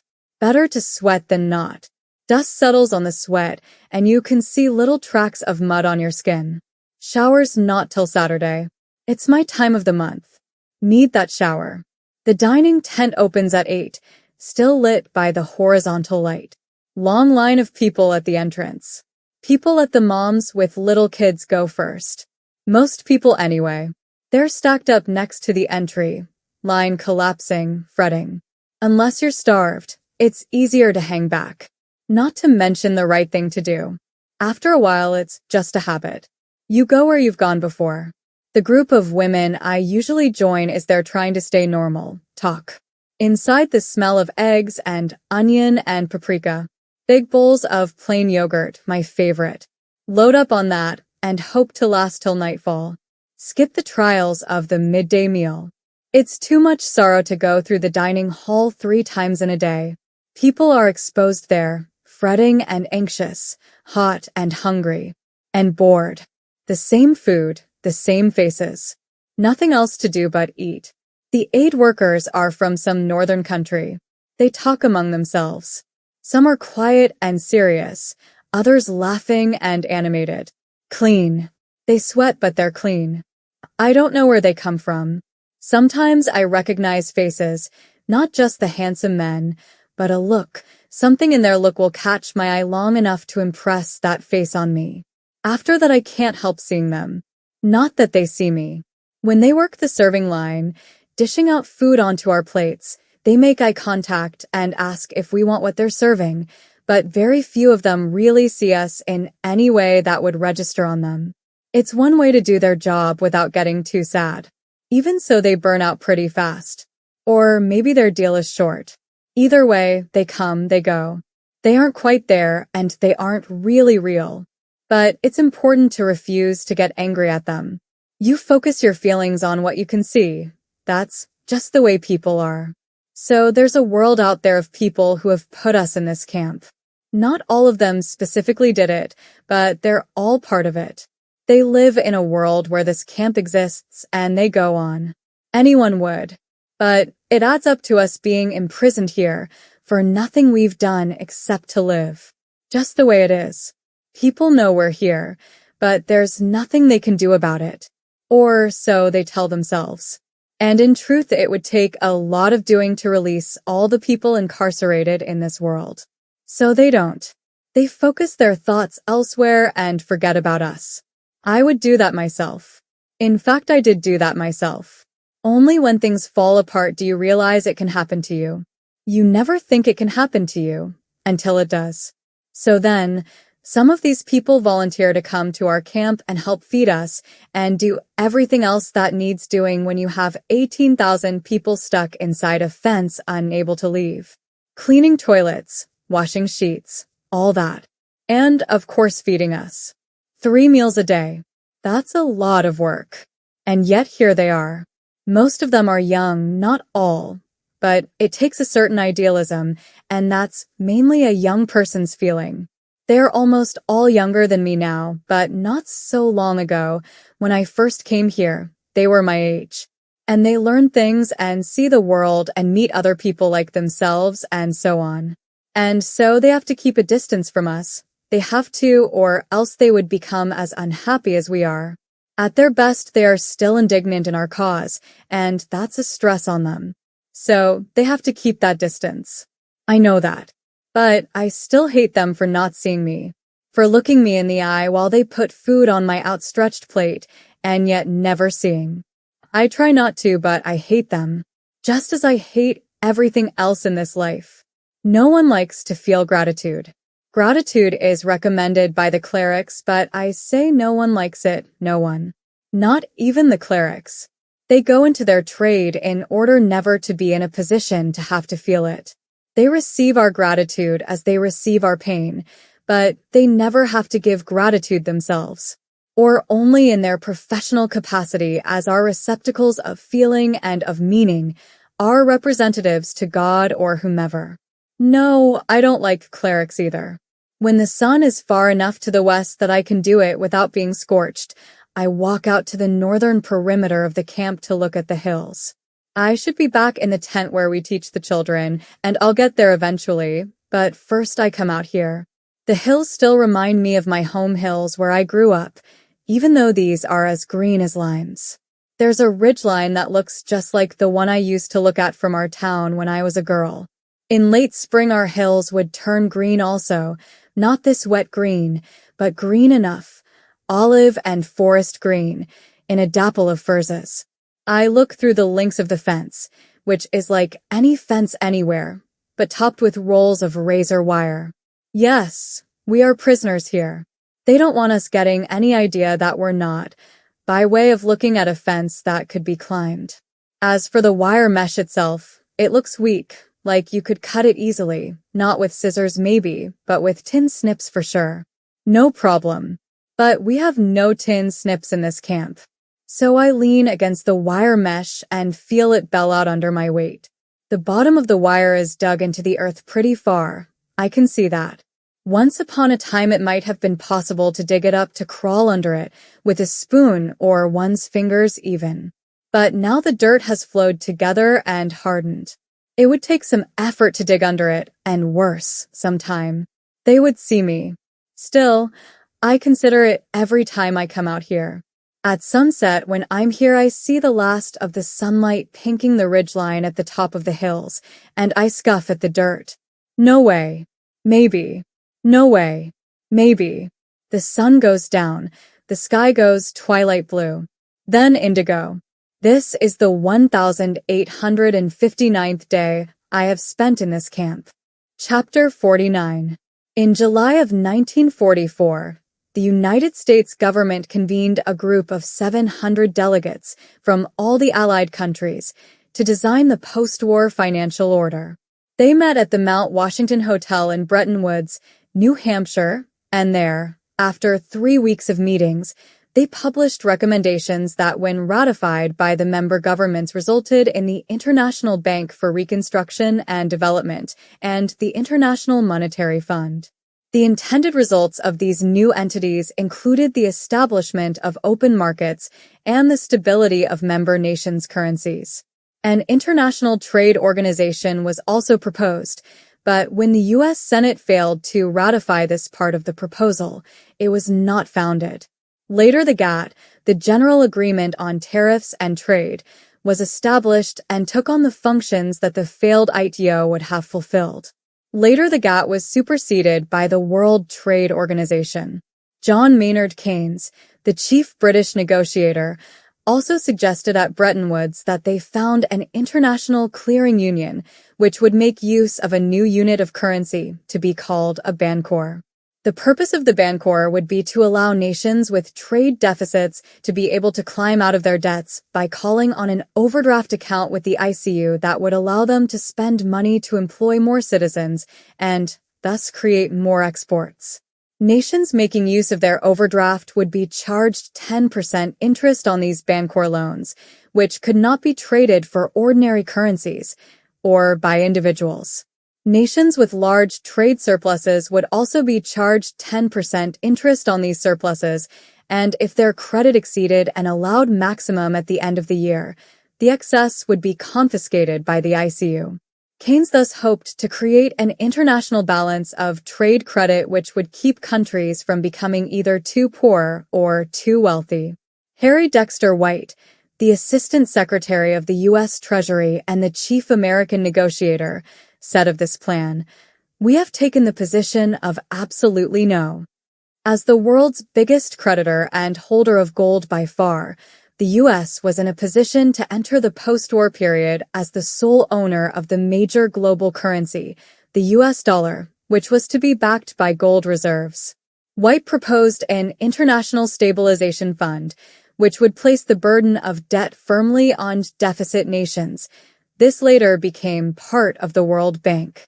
So at Bretton Woods, White's plan prevailed over Keynes's, and in the absence of the International Clearing Union and its bancor, post-war reconstruction and subsequent economic development was funded by the U.S. dollar, which became the de facto global currency, the imperial coin, so to speak. Chapter 50.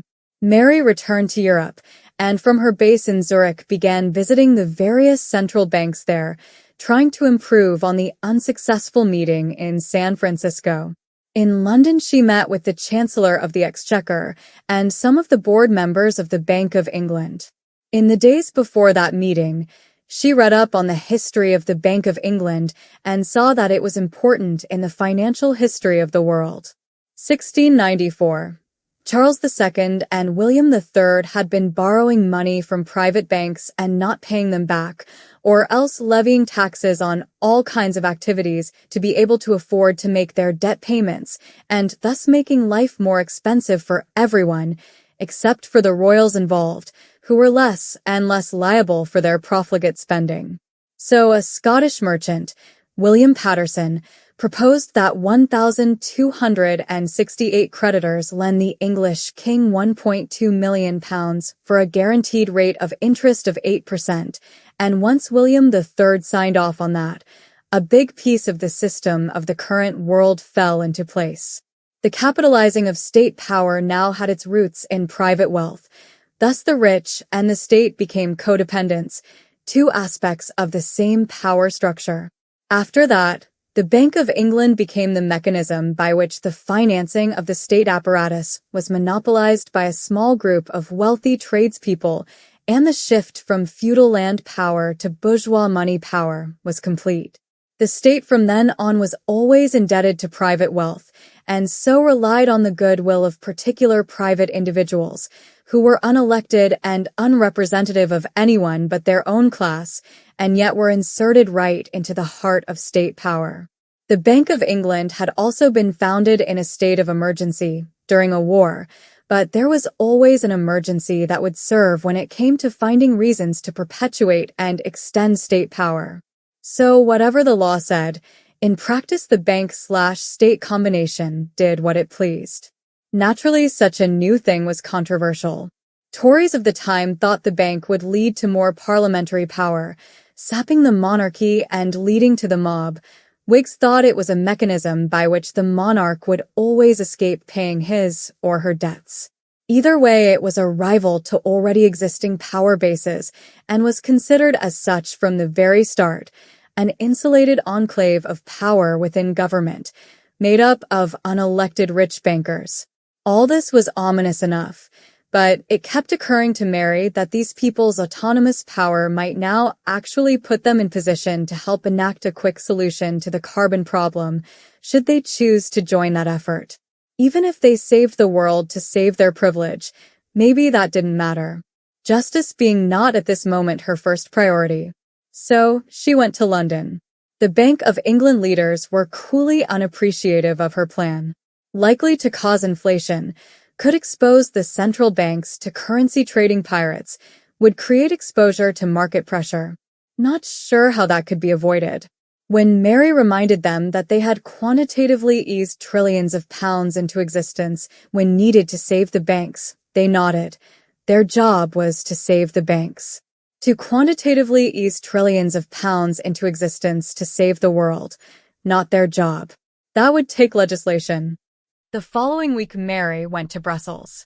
The European Central Bank, a much younger institution than the Bank of England, founded in the late 20th century as a financial instrument of the European Union, offered to her representatives who were, if anything, even worse than the English. The group Mary met with was formed for the most part of German and French men. These were very sophisticated, intelligent, polite, and arrogant people. Their attitude toward Mary was dismissive in the extreme. For one, she headed an agency with no financial power and little legal leverage. The ministry was some kind of idealistic gesture to make people think extraordinary efforts were being made when really they weren't. And as an Irish woman, she was doubly damned, more for being Irish than for being a woman. Ever since Thatcher and Merkel and Lagarde, a few women had wedged their way into the top echelons of European and financial power. Mary admired all these women, despite her hatred for Thatcher's politics, and of course none of them had managed to crack the top by way of being progressives. But Irish, no. A colony, a little country, one of the PIGS, one of the many little piggy countries of Europe who had to pick up the crumbs of the big countries, and had no chance of achieving the gleaming polish of one of the big countries, which was really to say, Germany and France. These two old antagonists still fought for control of Europe, but it was a battle of two. The rest of the world was irrelevant, or at most instruments to be used. And somehow the little countries could never sort out their differences and band together to become a united front of their own. That kind of cooperation would be asking too much of nationalism and sovereignty. So the two big frenemies stood on the peak and regarded the rest with indulgent condescension at best, brusque command normally, and brutal arm-twisting at worst. Which of course was better than brutal military assaults, as in the past, but still not very satisfactory when sitting in a room with them. €1,000 suits. Mary did not fail to let her Irish disdain for such peacockery show. She could convey that disdain with a look while still being ostensibly polite, but of course it didn't help in terms of getting her what she wanted. She saw very clearly that the European Central Bank was entirely focused on price stability and increasing its power in the world to carry out that task. If they were asked to adjust the interest rate half a point to save the world, they wouldn't do it. Outside their purview.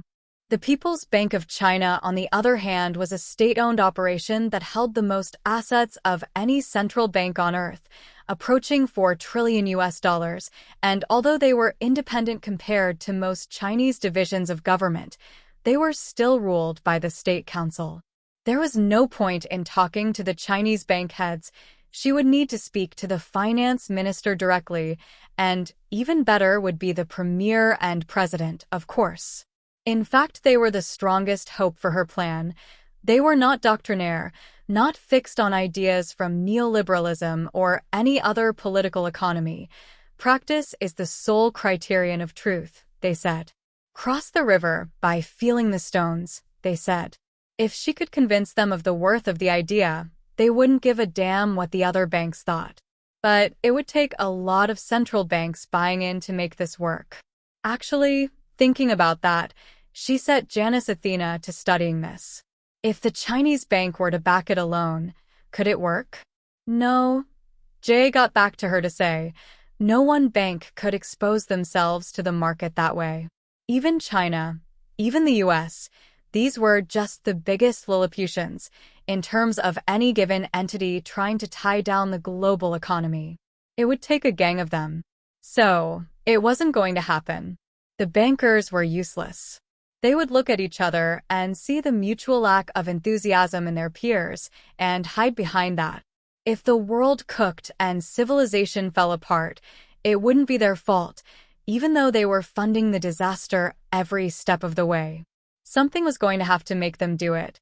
The structural adjustment programs, enforced by the World Bank on the developing countries caught in the debt crises at the end of the 20th century, set the conditions for what became the world order in the 21st century. These SAPs were instruments of the post-war American economic empire, which was unlike the older empires in that it did not insist on ownership of its economic colonies. It only owned their debts and their profits. No more than that. The best empire yet, in terms of efficiency, and the neoliberal order was all about efficiency, in its purest economic definition, the speed and frictionlessness with which money moved from the poor to the rich. So there was a reason it was called the Washington Consensus.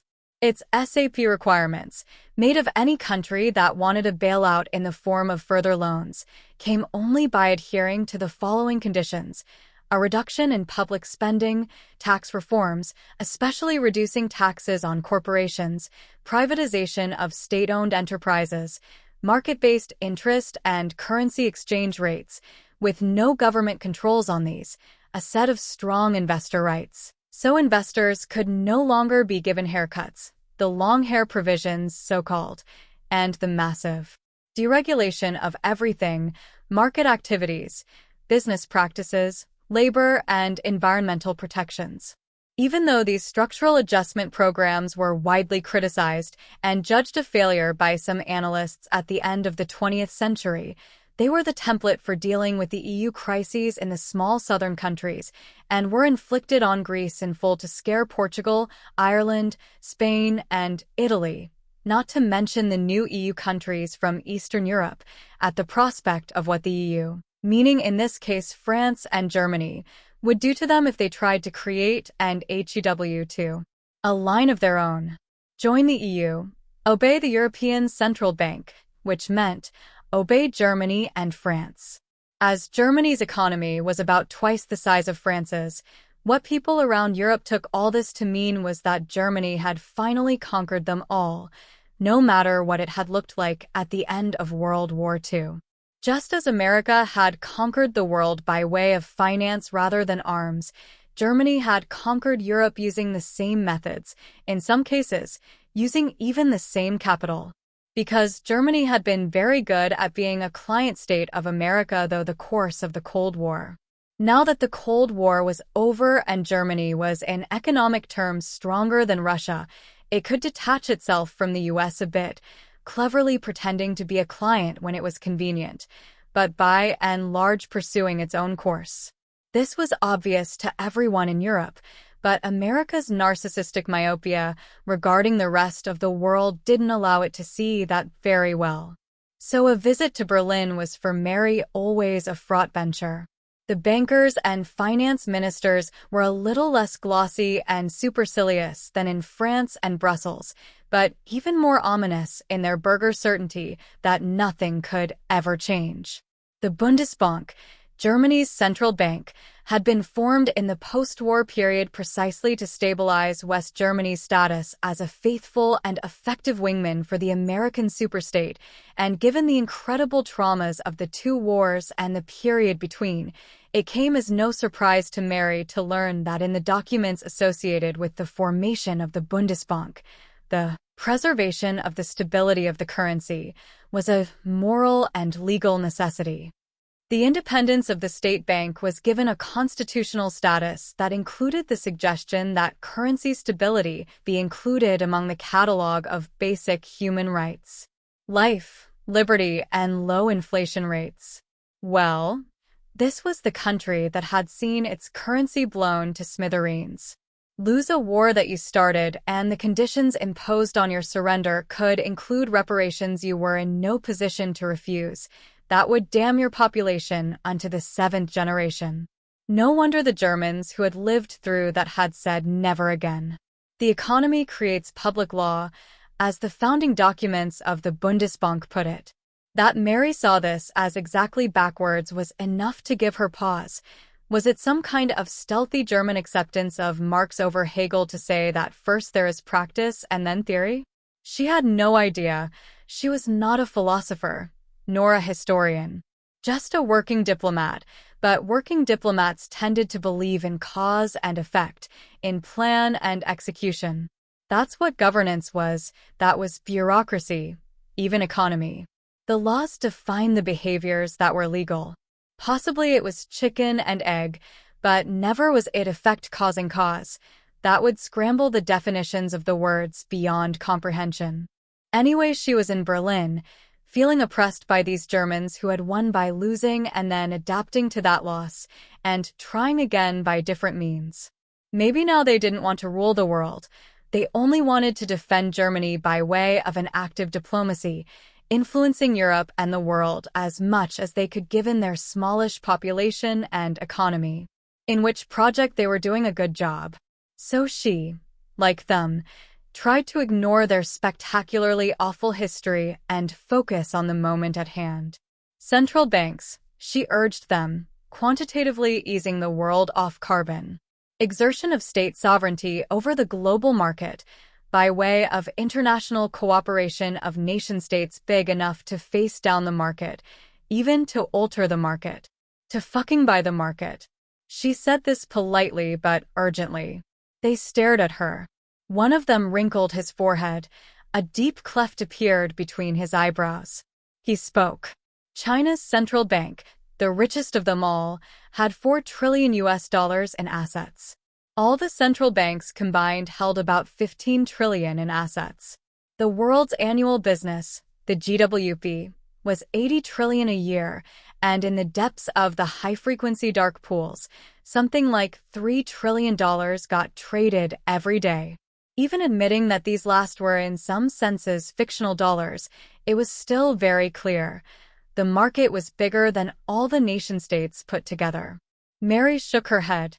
Even if market and state were two parts of a single system, That single system was ruled by law, and the laws were made by the nation-states. They could therefore change the laws. That was sovereignty. That was where seigniorage and legitimacy and ultimately social trust and value resided. The market was constructed by and parasitic on that structure of laws. The market can buy the laws, one of them suggested. The market is impervious to law, another added. It is its own law. It is human nature. It is the way of the world. Mary said, it's just a legal system. We change laws every day. Central banks only exist to stabilize currencies and prices, to curb inflation and keep interest rates a viable tool for that. Mary said, together the central banks often advise their legislatures to change tax levels as needed to stabilize money. That means changing the laws. Legislatures do what they want. Mary said, legislatures pass financial laws that the central banks tell them to pass. They're scared of finance. They let their quants write the laws in that realm. If you advised it, they would do it. Especially if you advised them to increase their own power over finance. The Germans were practical people, their look said. It was an idea worth considering, to see if it would help Germany. This was not the worst response Mary had gotten, so she left the meeting feeling drained and in serious need of a drink, following a session in the gym punching things, but not as depressed as she had been after some of the other meetings. Germans, they had seen the worst. They knew how bad it could get. Even though these were the grandchildren of the ones who had lived through it, or now mostly the great-grandchildren, there was still a cultural memory they could not escape, a memory that would last centuries. There was repression, of course, but wherever there is repression, there is also the return of the repressed, often twisted and compressed by the repression into something even more dangerous to the self. Maybe that meant that Germans were focused on staying safe to a degree that had turned dangerous. They wouldn't be the first. Then on to Russia. Russia's central bank was almost as much a state operation as China's. Half of its profits went to the Russian state by constitutional design. It owned 60% of Sberbank, the country's largest commercial bank, and 100% of the country's national reinsurance company. Their central bankers were very intent on protecting Russian interests above all. It made sense to Mary, and the men who met her were friendly. Any country that could produce Tatiana probably had some good in it. And Russians too had seen the worst that could happen. Their empire had imploded on them within living memory, and before that they had suffered the extreme trauma of the World War. They had reasons to hate the Germans, also to hate the Americans, to a lesser extent, really to hate everybody, you might say. Russia against the world. That had been part of their collective psyche for as long as they had been aware of the world. But their own problems absorbed most of their attention most of the time. They were a world apart, to some extent. So many places had been like that for most of human time, and were like that still. Everyone living in the past of their own region's psyche to one extent or another, because they all lived in their languages, and if your native language was anything but English, you were estranged to one degree or other from the global village. Globalization was many things, including a reality, in that they all lived on one shared planet in which borders were historical fantasies, but it was also a form of Americanization, of soft power imperialism combined with economic dominance, in that the U.S. still had 70% of the capital assets of the world secured in its banks and companies, even though it had only 5% of the world's population. So the globalization determined by physical reality could never be escaped and would only become more prevalent as the biosphere problems got worse, while the globalization of American imperialism could not possibly last, as it was one of the main causes of the biosphere's problems. And yet the world's lingua franca was a permanent soft power. So the two globalizations were at war, and both had to change. They had to be distranded and dealt with separately, but also understood for now as one, and dealt with together. In the midst of these thoughts, feeling the useless spin of them, as in a bad dream, she got a call from Batum. What's up? That man who kidnapped you? Yes. They've caught him. Ah. Where? In Zurich. Really? Yes. Down by the river, in Needle Park. He was helping at a refugee dinner, and they got attacked by some fascist group, and he got in the fight. How did they know it was him? DNA. And they've got him on some cameras, as usual. The DNA also links him to a death on a beach on Lake Maggiore, Swiss side. Someone got punched in the face and died. Looks like your man was the one who punched him. Damn, she said, feeling shocked. Well, I'm on the train back to Zurich in the morning. I'll want a full report. Mary spent that long trip home stewing. She didn't know what she thought or what she felt. A thrill of fear, a strong curiosity, a sense of triumph, a big touch of relief. Now at least she was safe. She wasn't going to wake up some night being strangled by that disturbed young man. That was good, but the thought of him imprisoned was also strangely upsetting to her. Should people suffering mental illness really be incarcerated? Well, sometimes they had to be. So it was quite a confusing mix of feelings to feel. But there was no denying that whatever these feelings were, she was interested. Interested enough that she even somehow wanted to see this man again. And with him in jail, it would be safe. But why should she want it? She didn't know. Something about that night had snagged her. As of course it would. As the train crossed Germany, she realized she was going to do it. She was going to go see him, whether she understood the impulse or not. That suggested to part of her that it might be a bad idea. Well, it wouldn't be the first time she had done something she knew was not smart. Always she had been prone to the rash act. She put it down to something Irish. It seemed to her that Irish women doing rash things was precisely how her people had managed to perpetuate themselves. A phrase occurred to her, Stockholm Syndrome. Was that what this was? She looked it up. Conversion of hostages to a state of sympathy for their kidnappers. Generally regarded as a mistake on the hostage's part or a psychological weakness, a result of fear, transference, and the hope to survive by turning belly up and exposing the throat or other parts, rather than fighting their captor and getting killed. But what if it wasn't a mistake? What if you had been forced, by being taken hostage, to focus for once on the reality of the other, on their desperation, which had to have been extreme to drive them to their own rash act? What if you saw that you might do the same sort of thing in the other's shoes? If that insight were to occur to you, in the immense protraction of time that occurred when taken hostage, you would then see the situation newly and change somehow, even if much later. Possibly that change was, at least sometimes, the right reaction to what had happened. No doubt it depended on circumstances, as always. In the original Stockholm situation, she read, a pair of bank robbers had held 4 hostages, 3 women and a man, in a bank vault that they too were trapped in, and over the course of a week many small kindnesses had passed both ways. By the time it was all over, and of course it had ended peacefully, with the kidnappers surrendering, there was a bit of sympathy established. The hostages had refused to testify at trial against the kidnappers. The syndrome named after them was said to affect about 10% of the victims of kidnappings and the kinder the behavior of the kidnappers, inside the fundamentally hostile act of holding a person against their will, the more likely the effect.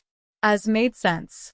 There was also a Lima syndrome, she read, in which the kidnappers developed for their hostages a sympathy so strong that they let them go. What if both syndromes occurred at once? Surely that was how it would sometimes happen, in a kind of symmetry. 2 people, both suffering from different kinds and degrees of trauma, recognizing in a moment of high stress a fellow sufferer. Wasn't that right? So hard to say about these things.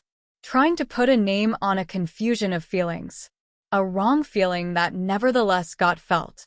Many psychologists doubted the reality of Stockholm Syndrome. It had never made it into the DSM handbooks. It was pop psychology, a journalistic term, a fiction.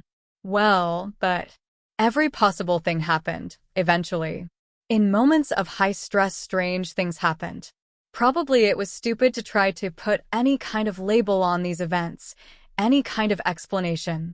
Syndromes, psychology in general, bollocks. It was just that one time, every time.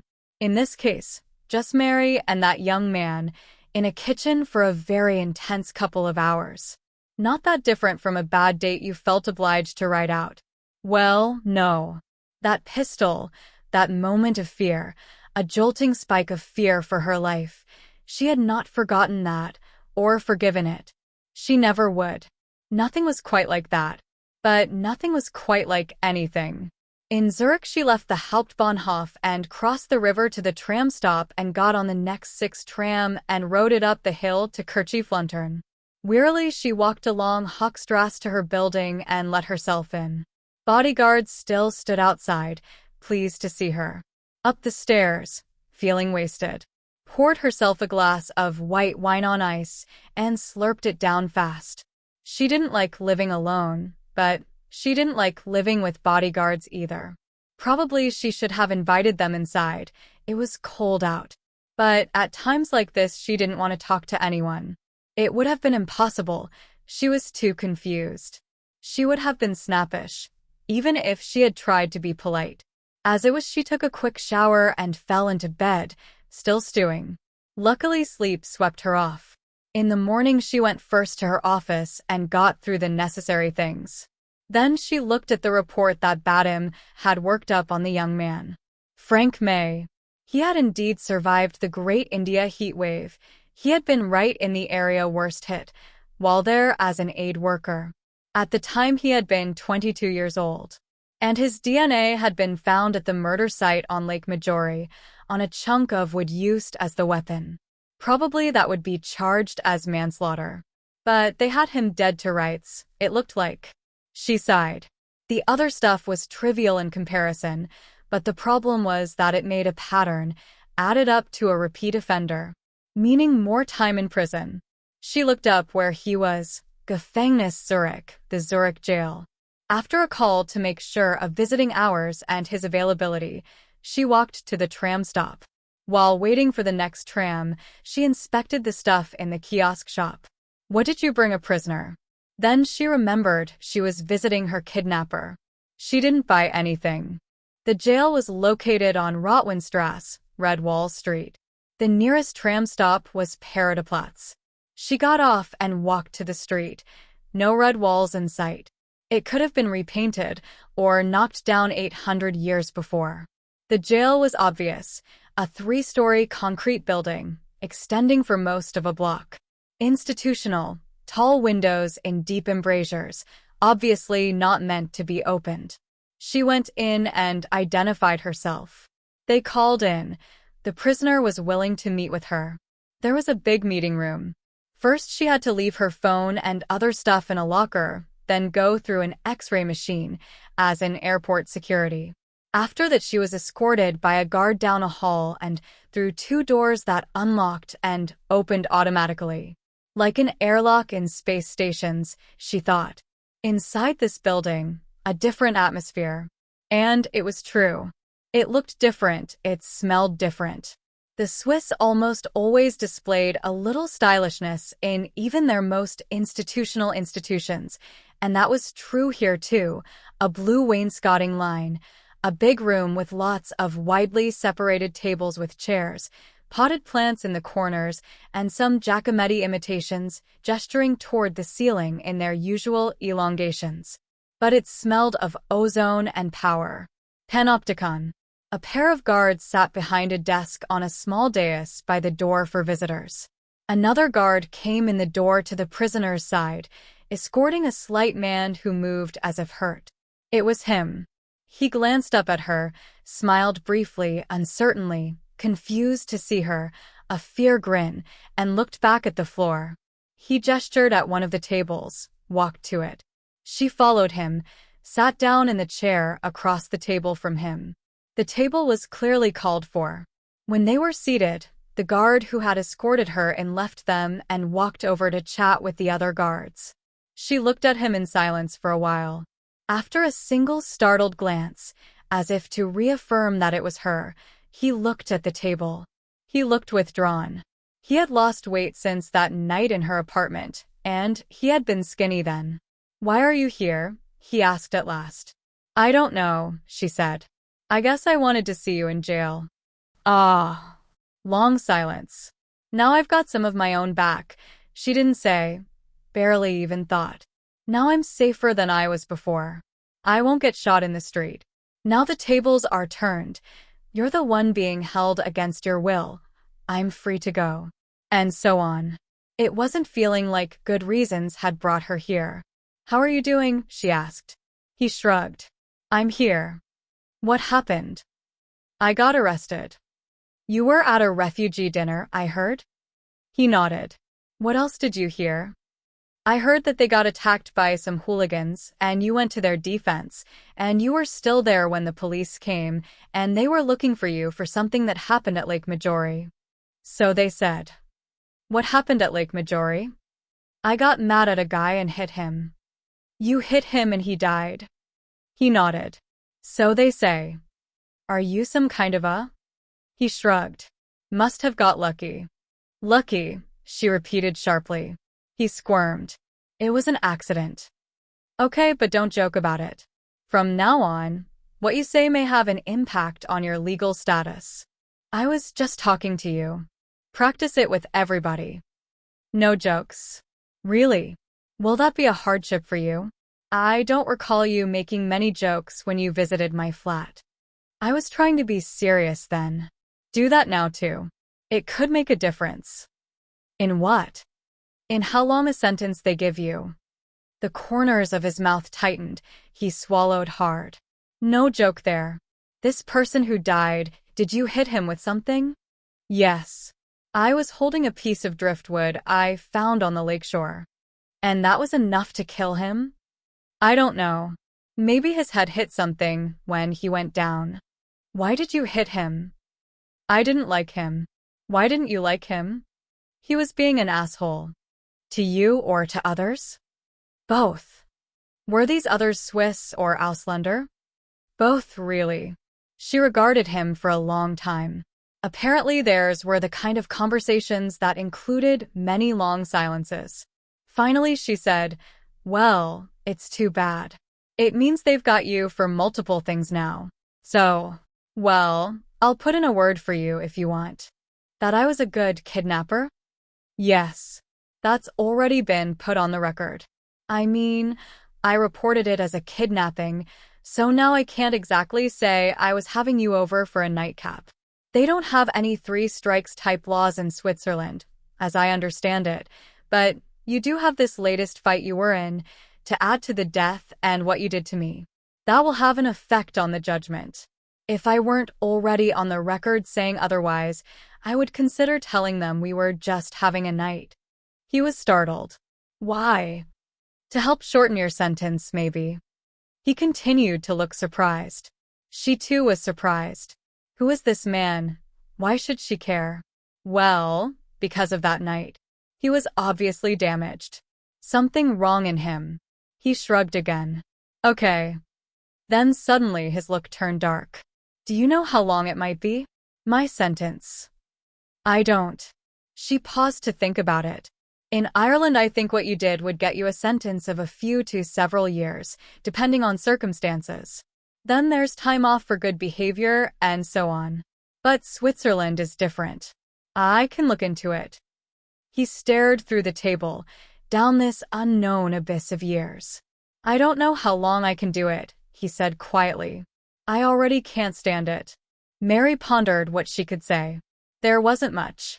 "They'll give you work," she ventured. "You'll be let go out to work. They'll put you in therapy. It might end up being not that much different from how you were living before." This earned her a quick, fierce black look. Then he was staring at the table again, as if unhappy she was there. She sighed. In truth, there was little encouragement to be had in a situation like his. Well, he had made his choices, and here he was. If they had been choices. Again the question of sanity came to her. All the horrid, violent crimes in the world, Worse by far than anything this man had done. Weren't they all prima facie evidence of insanity? Such that any subsequent punishment became, in effect, punishing someone for being ill? Or in order to keep the community safe?